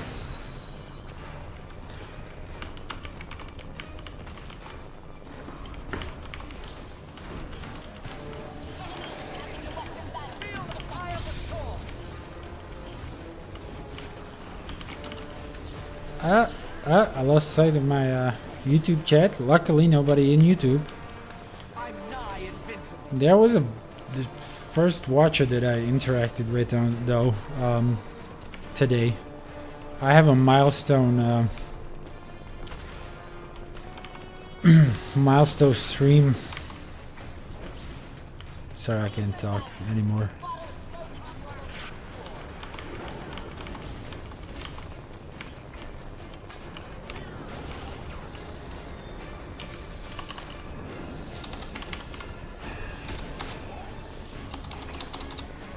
What's the spoon achievement called if not a spoon? If it doesn't have a spoon in its title. Oh, I remember the overhaul though of Tequatl and how we had to fight for basically like every second and stuff. It was so nice. Back when everything wasn't nerfed to the ground again by the ever creeping power creep of player skills and stuff.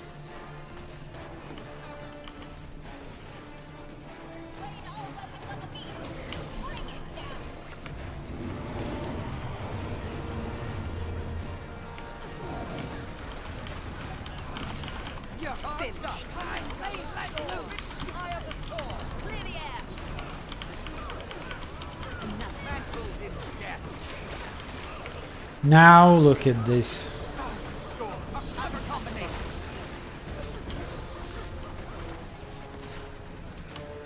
Now look at the state of this. You spend more time defending the batteries than fighting Tequatl. That is just so pathetic. This is just a shadow of a former self.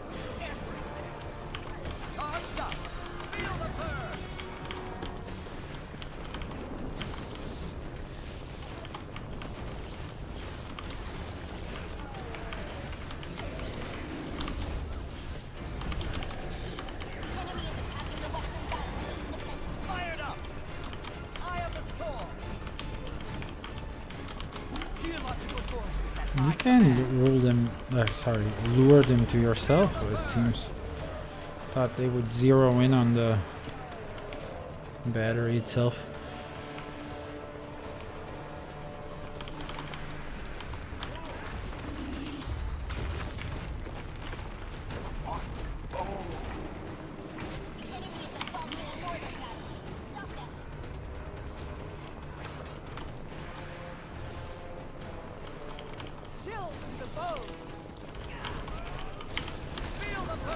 Yeah, I'm sorry, I'm kind of at the end of the rope with my commentary here, really.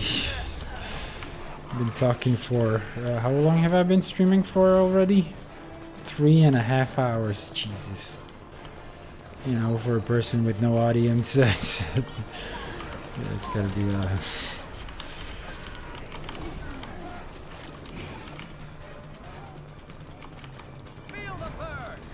be, okay. Let's get that.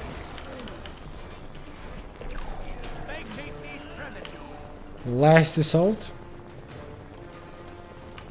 Can we get a good vantage point of the mega laser firing?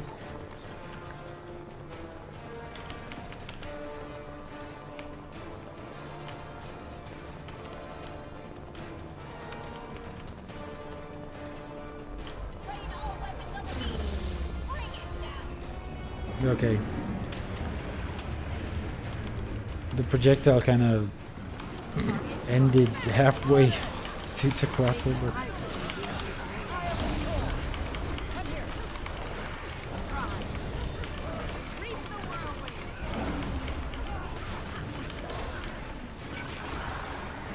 it's gone. What do we get then? Get a little dragon chest. And another dragon chest. One more dragon chest. Don't know why they're in 3 separate boxes, but that's fine, I guess. Alright, we need to use the item. Oh, there are different rarities, I see. So we got a blue one, a green one, a yellow one, and exotic. Yeah, we need to use the generator, which actually finishes the whole damn collection. Good. That gives us this box, the chest of anomaly. Is that what they call it? Okay, we can pop that one up. Save this essence of anomaly. That we're gonna use that later.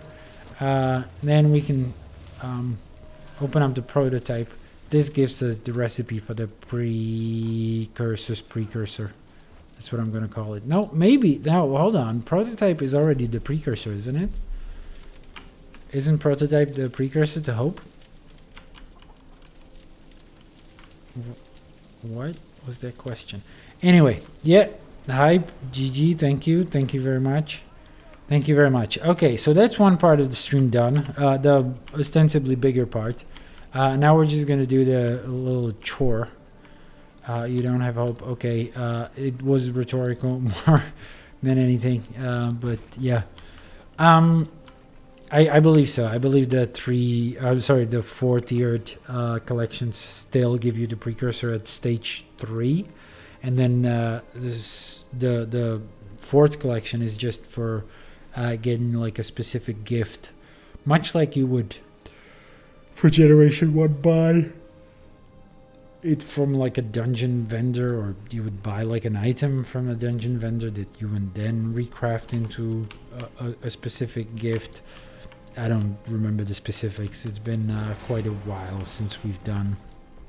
What was our last Generation 2 proper collection legendary? Nevermore was first. I don't think I ever streamed that one. And the second one was what are the 4 weapons? I know there's Chuka and Champawat, the one I'm never gonna do. Never gonna make.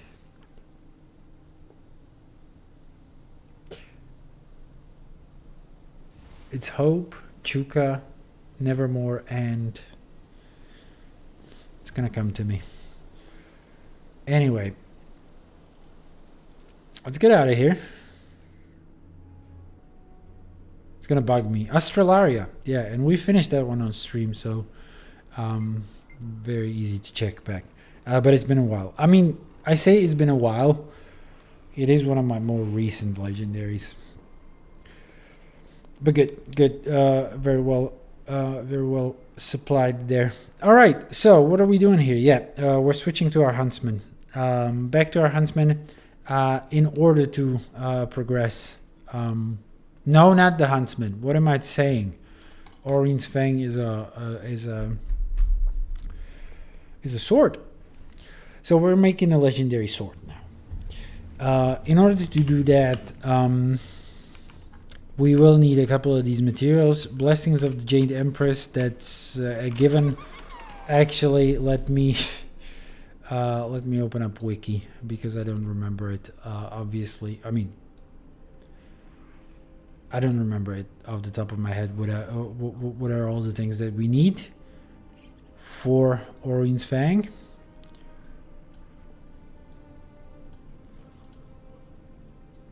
So we're just gonna follow that checklist.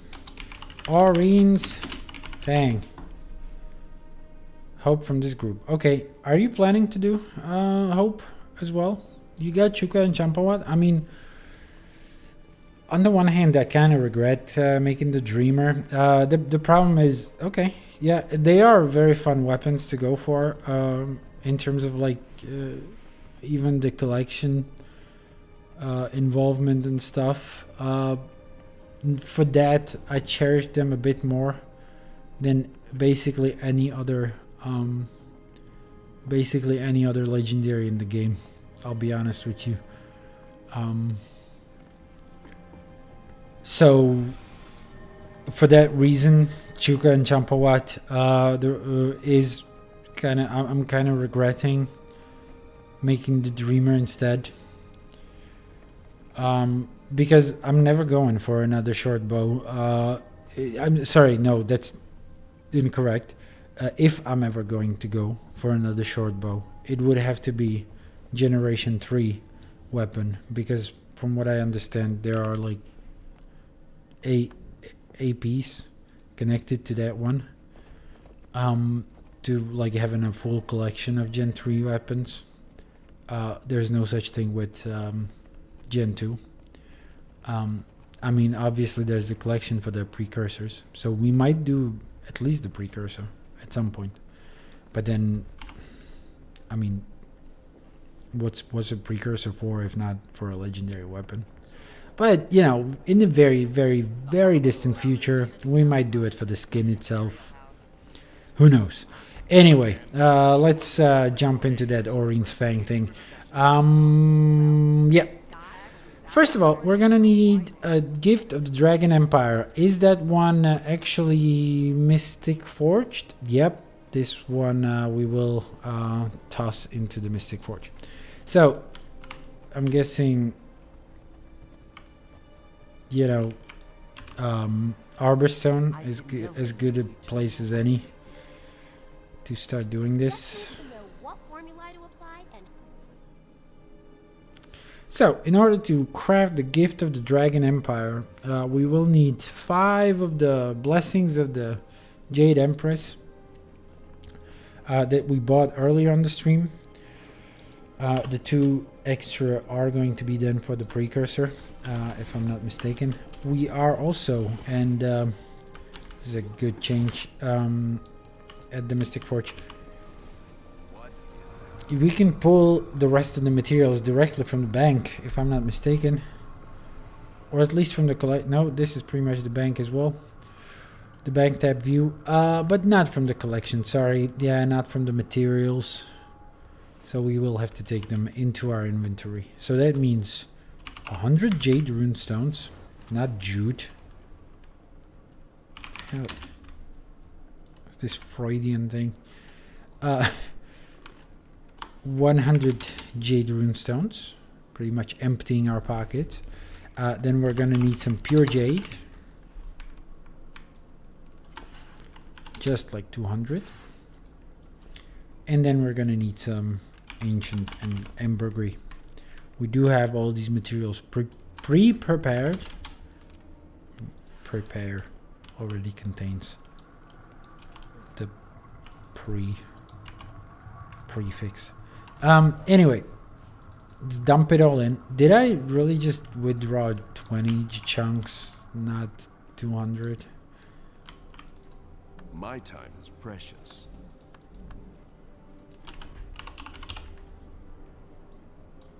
Let's amend that. There you go. Step 1.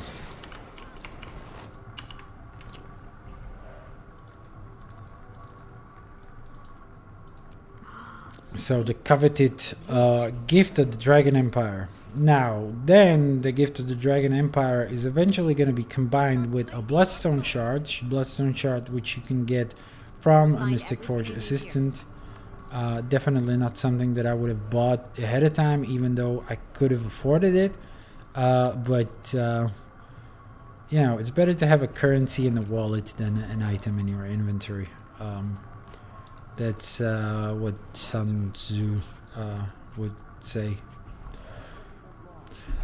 Gift of Kanta is combined by getting all the gifts from all the from fully exploring all the maps. I'm not sure. This is actually the last time I did before stream. Was finishing Dragon's End basically, alongside with its meta, for what it's worth. But yeah, this was a definite. This was why I'm streaming this so late, because we didn't have Dragon's End fully explored for the third time, or at least like done the Lamplighter's badges right. No, don't combine that yet. So that's for the gift of the Saitang province of the New Kaining City, Echoalt, and Dragon's End. Sorry for that. That's for the gift of Kanta. A tea set. It's cute. Last but not least, antique summoning stones. May have wanted to go through the list while we're at a bank. At a bank and straight up pull them all out. Now you may notice we got quite a few more.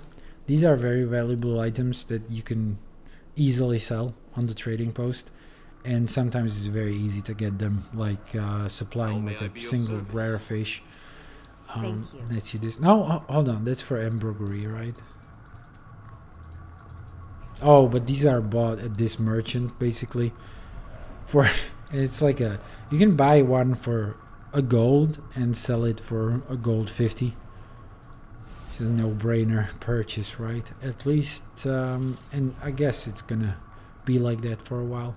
So that gives us the gift of the Dragon Empire, Bloodstone Shard, gift of Kanta, and 100 antique summoning stones. All combined for a single gift of Jade Mastery. Good. The next one is the Draconic Tribute. I said that weird. That was stress on incorrect syllables. Mystic Clovers. We need 38 of them. As you can see, I get quite a bit. Again, as I said, I'm pretty much prepared for all of the legendary weapons from my legendary journey plan. Yeah, before I run away from the bank, let me actually pull out all the items I can. And we're gonna have to do crafting on a different character soon. But yeah, there's some lodestones. So that's we need 5 of those. Then we need the gift of condensed might and the gift of condensed magic. I'm just gonna very cautiously to check whether we don't have these combined into, well, we wouldn't have, right? Because they combine into the Draconic Tribute. Okay, that's good. So this is the Draconic Tribute. Then we need the Poem of Swords. In order to get the Poem of Swords, we will need some Tales of Adventures. Very weird crafting material. But I guess we're crafting in a Mystic Forge, right? So sorry. Then another Lamplighter's Badge. I definitely overbought on these. I bought these from the trading post. I genuinely definitely didn't do. What is happening?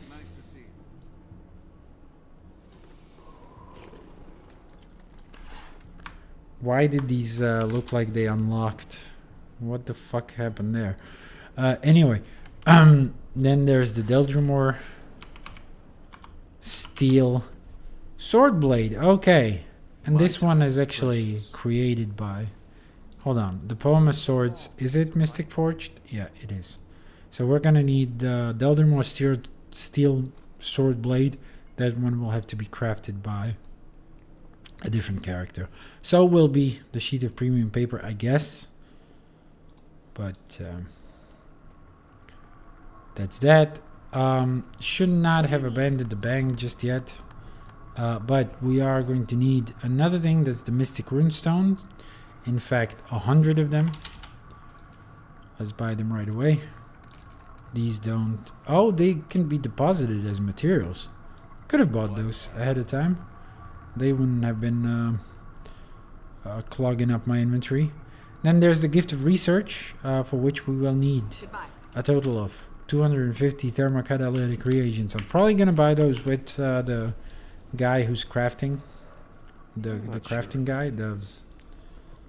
My weaponsmith. I just need to not forget that. Also, there are some essences of luck, which exotic ones.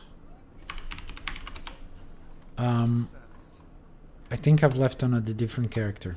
Let me check. Do you have it written down somewhere? I believe.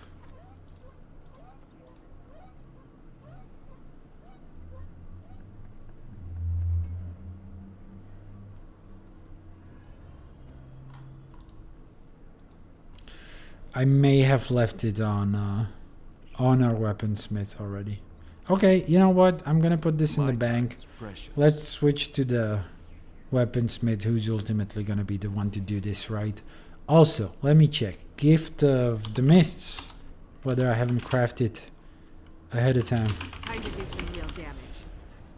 No, doesn't seem so. Doesn't seem so. Okay, we were going to have to craft that. Okay, let's dump all of these legendary items in here.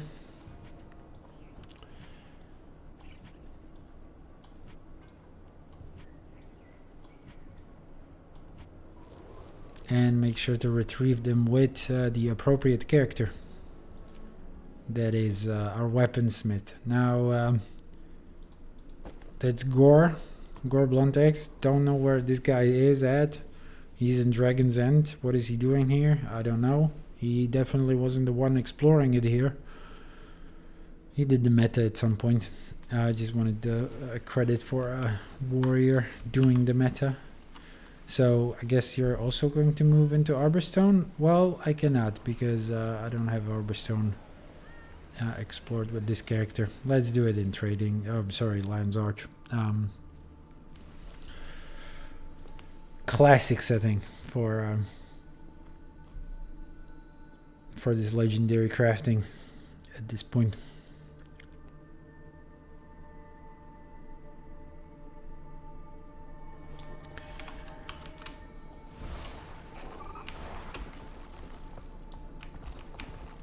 We need to find a weaponsmithing station.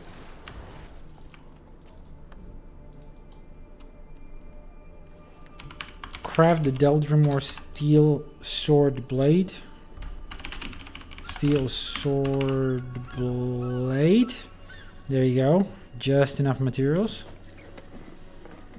And once again, as I said, well, first of all, the sheet of paper as well.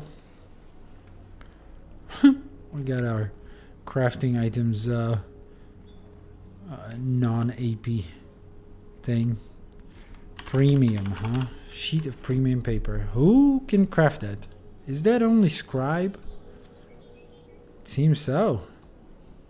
I wouldn't happen to have any such paper, would I? I only got coarse paper. Never mind that. We've got the character that can craft this. Once again, it's our main. Sorry. Sorry for the yawning. I feel like I did get enough sleep. It's just a little tiring, I guess, streaming this intensely. Not a professional here. That's a single premium paper that we can craft here. Sheet of premium paper. It looks way different on the mini icon, but I guess that's what we want. That is definitely what we want. So, one ancient wood pulp coming right up. One sheet of paper. It is a single sheet of paper, right? This is such a weird part of the collection. Anyway, with that, we can finally buy the thermocatalytic reagents, the gifts of glory, the gifts of battle, retrieve those from the bank. Also, I haven't checked where's the essence of luck. I think I pulled it onto this character, didn't I? Earlier, as I planned the stream. That sounds like something that's smart to do, and I'm a smart cookie. I believe I would have done that. Let's check the inventory. Damn it. Okay. Where are my essences of luck? Really, genuinely. I have to check my efficiency.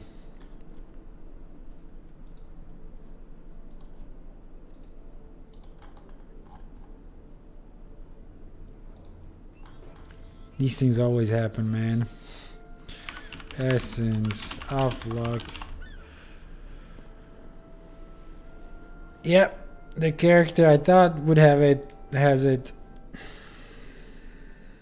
Don't know why I never retrieved it, but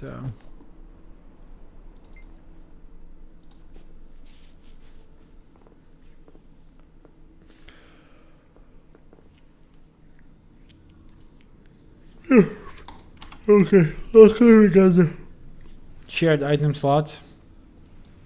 Can just move it over here, and we're done. Man, I gotta craft the Uzulan's orchestra at some point too. It's gonna be fun.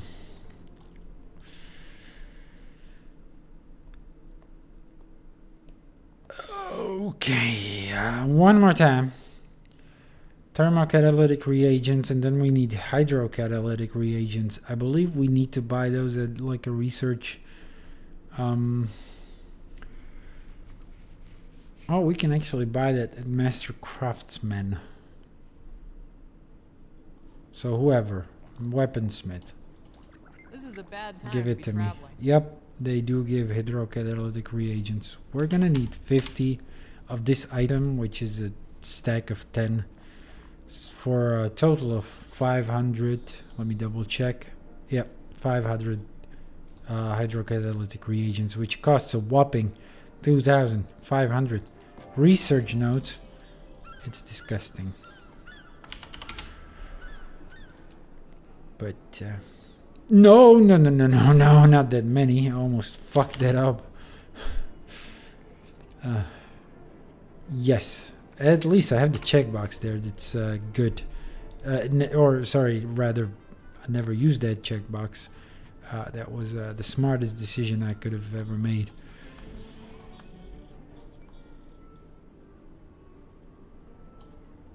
First of all, premium paper. I know it's in the storage now, so we need to pull this out. And then all the rest of the legendary grade items. We need it. Just due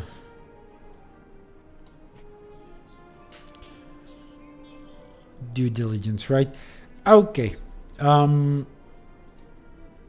That gives us the gift of research, basically, and then the gift of the mists. Now, we need one gift of the battle. We should have 6.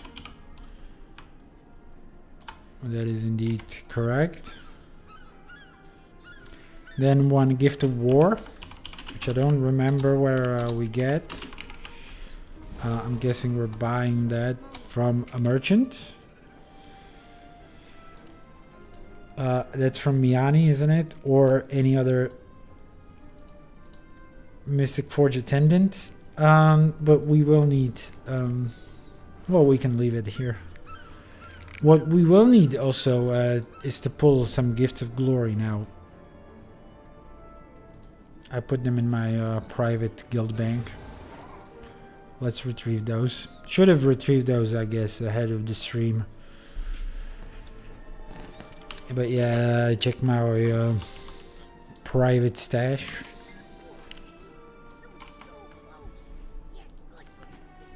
Of hoarded ectoplasm. I guess for potential and eventual ecto gambling. Anyway, That's that. Gift of battle we pulled, and then cube of stabilized dark energy, which I genuinely don't remember whether I have crafted or not.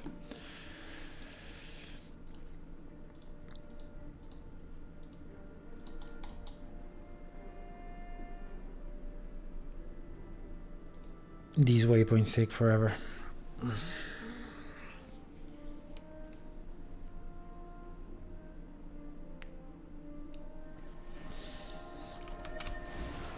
All things have a right to grow. 15 stacks of ecto. Okay.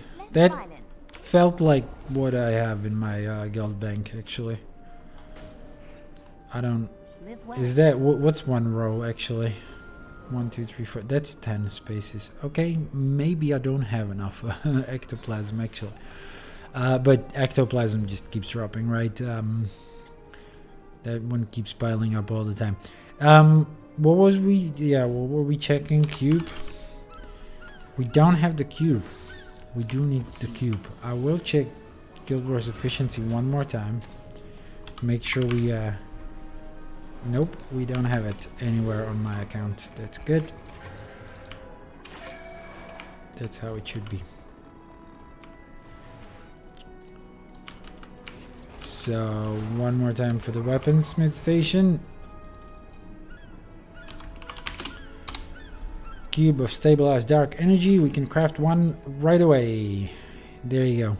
Now, for the fun part, we are going to be crafting a precursor. This one, unlike all the rest of them, from scratch. The first time around, we did get it. We did get it directly, and also, yeah, we need to buy the Gift of War. I forgot about that one. So not to the fun part yet.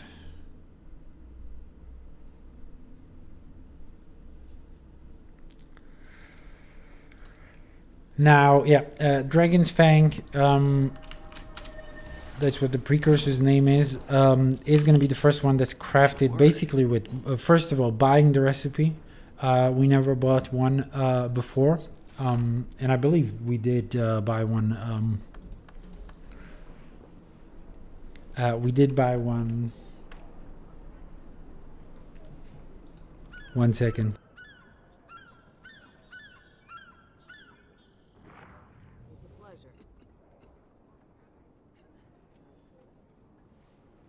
Seek, and you shall find.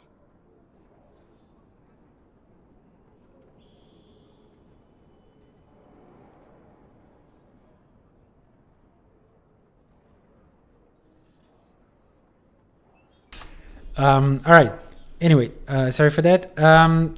Where were we? Yeah, Dragon's Fang. The first one where we had to buy the recipe as well. We used to have like a voucher for a recipe for our second, third generation legendary weapon. So we don't want to be at the bank. We want to be at Miani and buying these.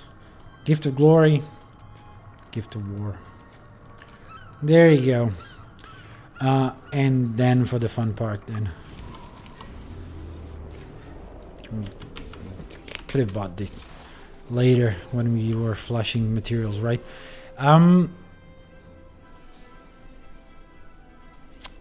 Dragon's Fang. Now, the recipe, I'll be honest with you, I already bought, I believe. Or did I? Seems like I didn't. It's an exotic weapon. How do we get it?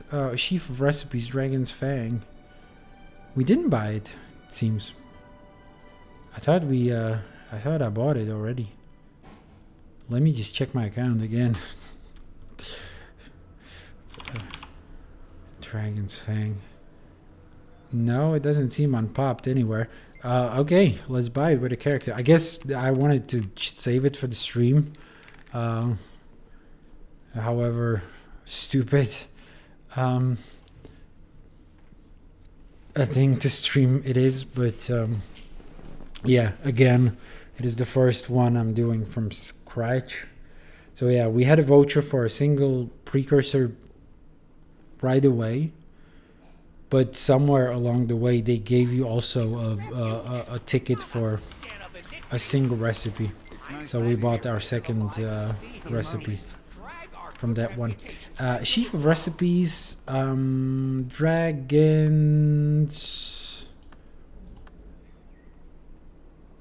Fang. There you go. Oh, we need Tales of Adventure for that one. I know one. Okay, 1 of 4. That's fine. We got Tales of Adventure. That's all that matters. There you go. It's popped.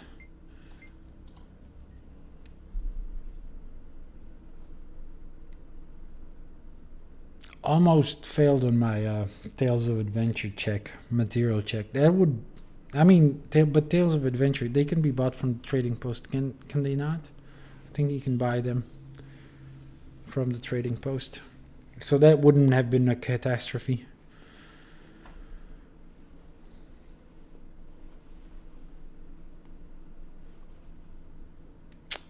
Moment of truth. This should be the last loading screen we see before seeing another legendary weapon. I hope I didn't jinx it again. So yeah, Dragon's Fang. So this is the precursor. They tell you how to even craft the legendary.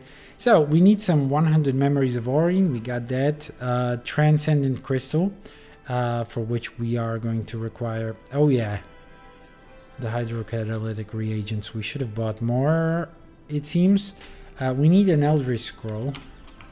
I believe an Eldritch Scroll is just bought from Miani again. Should have checked the rest of it as well. But it's fine. I mean, at least we're getting some more minutes of stream time. Yep, Eldritch Scroll for 50 spirit shards, and it also unlocks this weird achievement, or for this weird achievement. Gives us APs too. It's cool. So with that we can craft 1 transcendent crystal.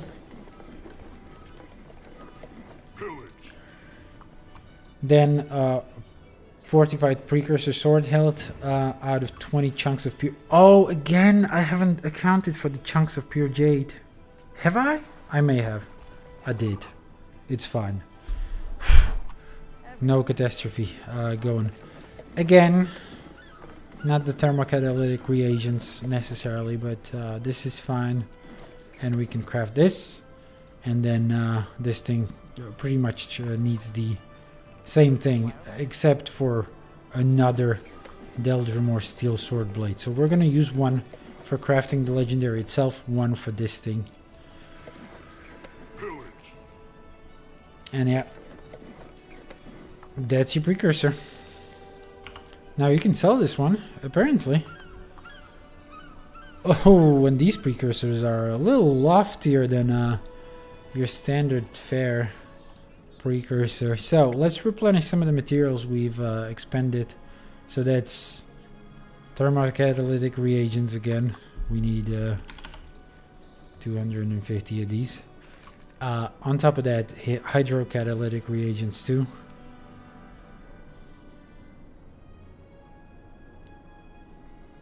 We overbought these. Never mind.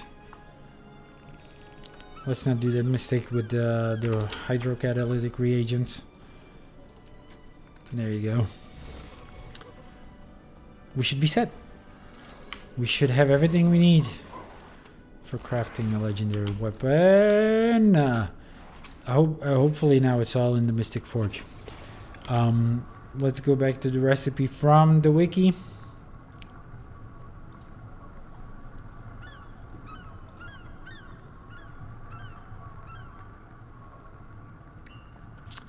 Draconic Tribute, have we crafted that one yet? No, we have not, judging by the presence of our Mystic Clovers. So we're combining the Gift of Condensed Might, Gift of Condensed Magic, single one, and an amalgamated Draconic Lodestone in order to craft us a little Draconic tribute.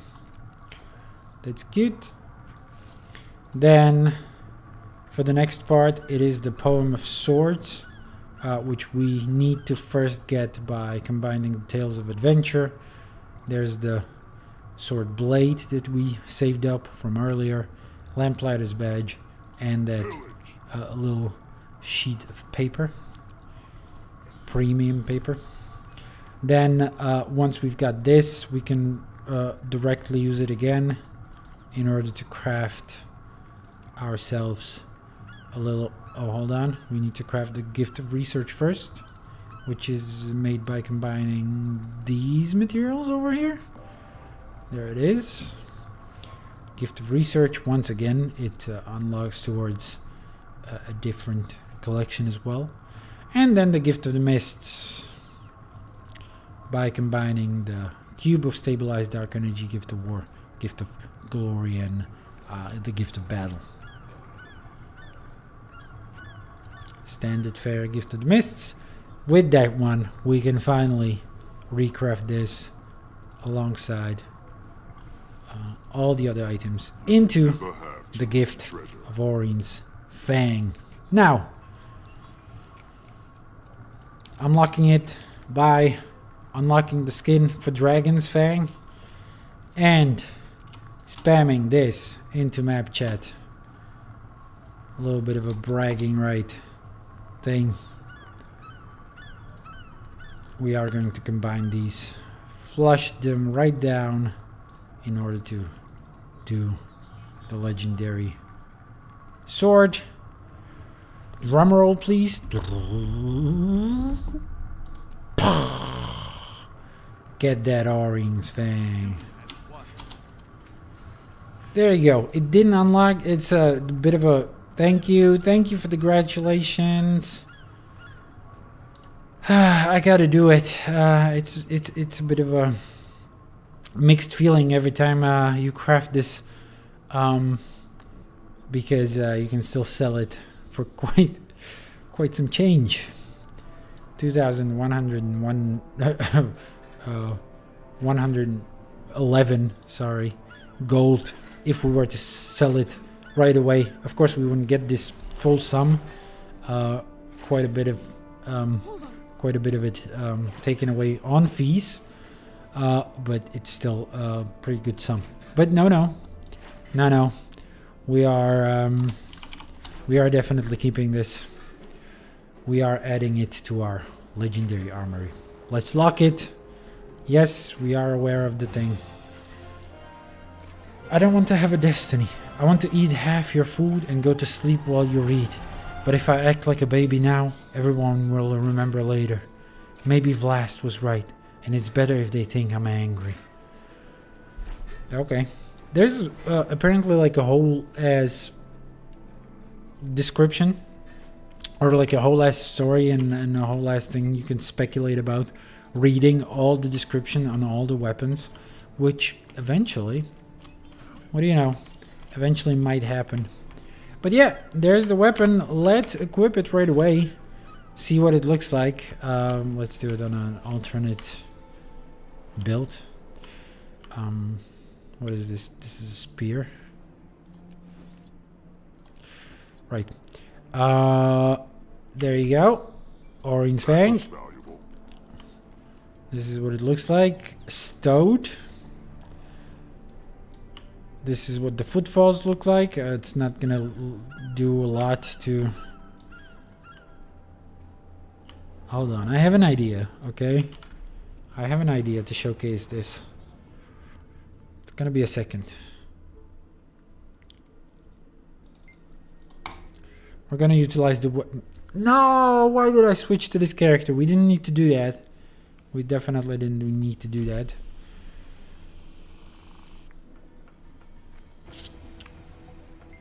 I'll go back.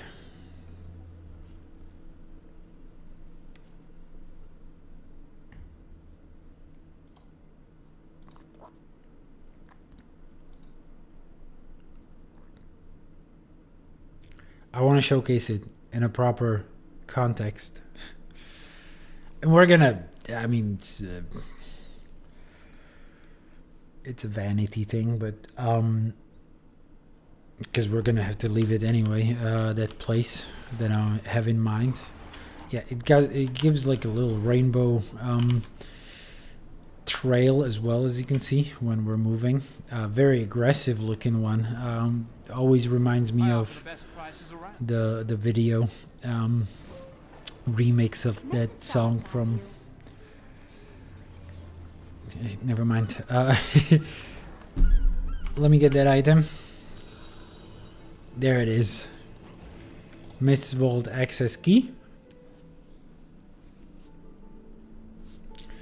And come back to this place to properly showcase the footfalls. So this is what they look like.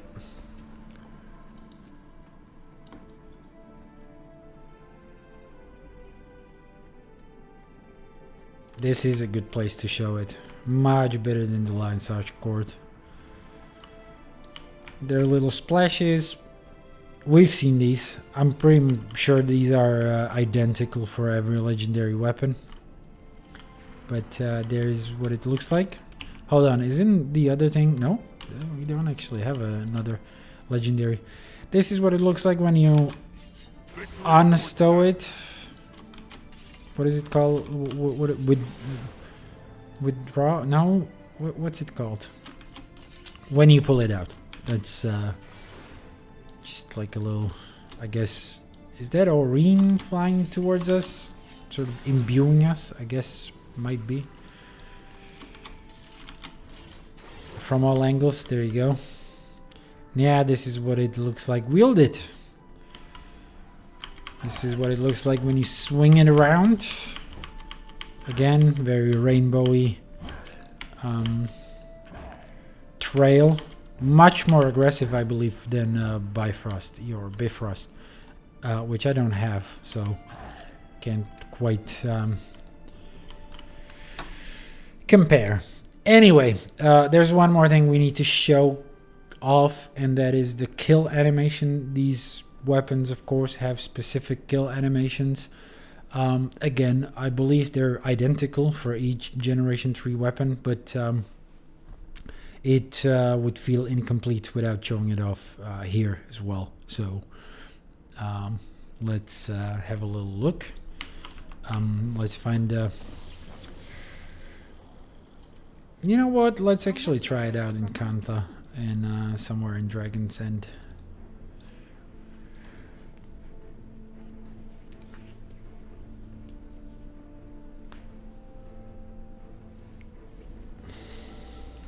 That's fine. I'm fine with that.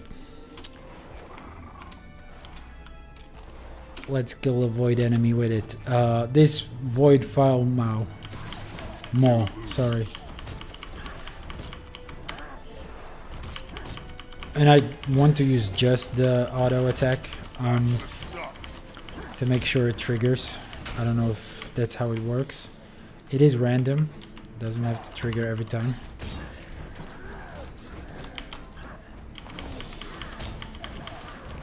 But just to show the little animation.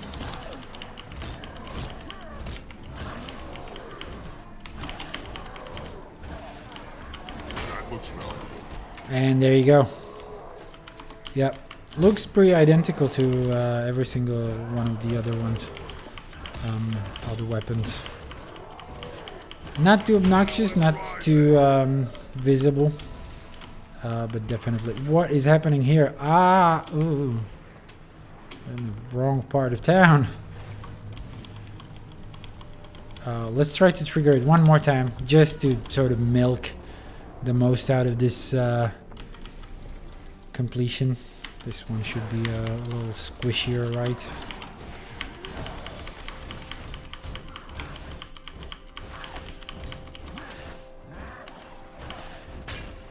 Nope, didn't trigger. Let's give it a couple more shots.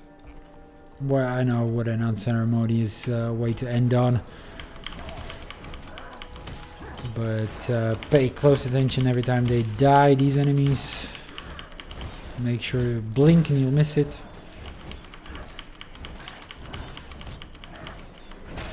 There you go. Get ready.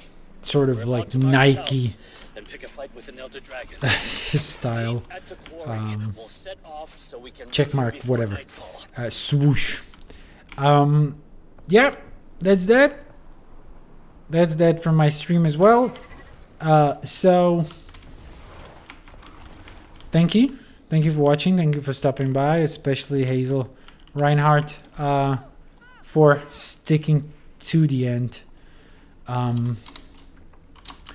Before I leave off completely, first of all, reminder of my unregular schedule. Next stream, whenever I'm gonna stream, it is going to be a Doom stream. We are going to continue our Doom challenge, classic Doom, Doom 2 in fact, trying to do 100% completion with ultra-violence, fast monsters difficulty.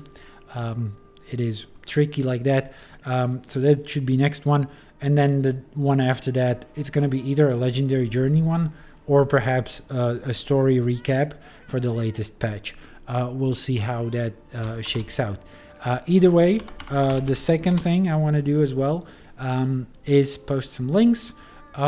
First one is to my Patreon. If you would feel very generous and would like to leave me a tip, you can do it through there. Unfortunately, don't have any friendlier sites, so you do have to sort of commit. But if you want to just tip me, you can commit for a month or just trigger it and then abandon it again. And last but not least, probably the most important part is the link to my YouTube channel, where this stream already will exist as a VOD forever, uploaded, or as long as Google will decide to keep it there. Yeah, where I'm simultaneously casting as well. But that's it for me. Again, thanks for watching, and I'll see you on the next stream, whenever that one might be. Bye bye.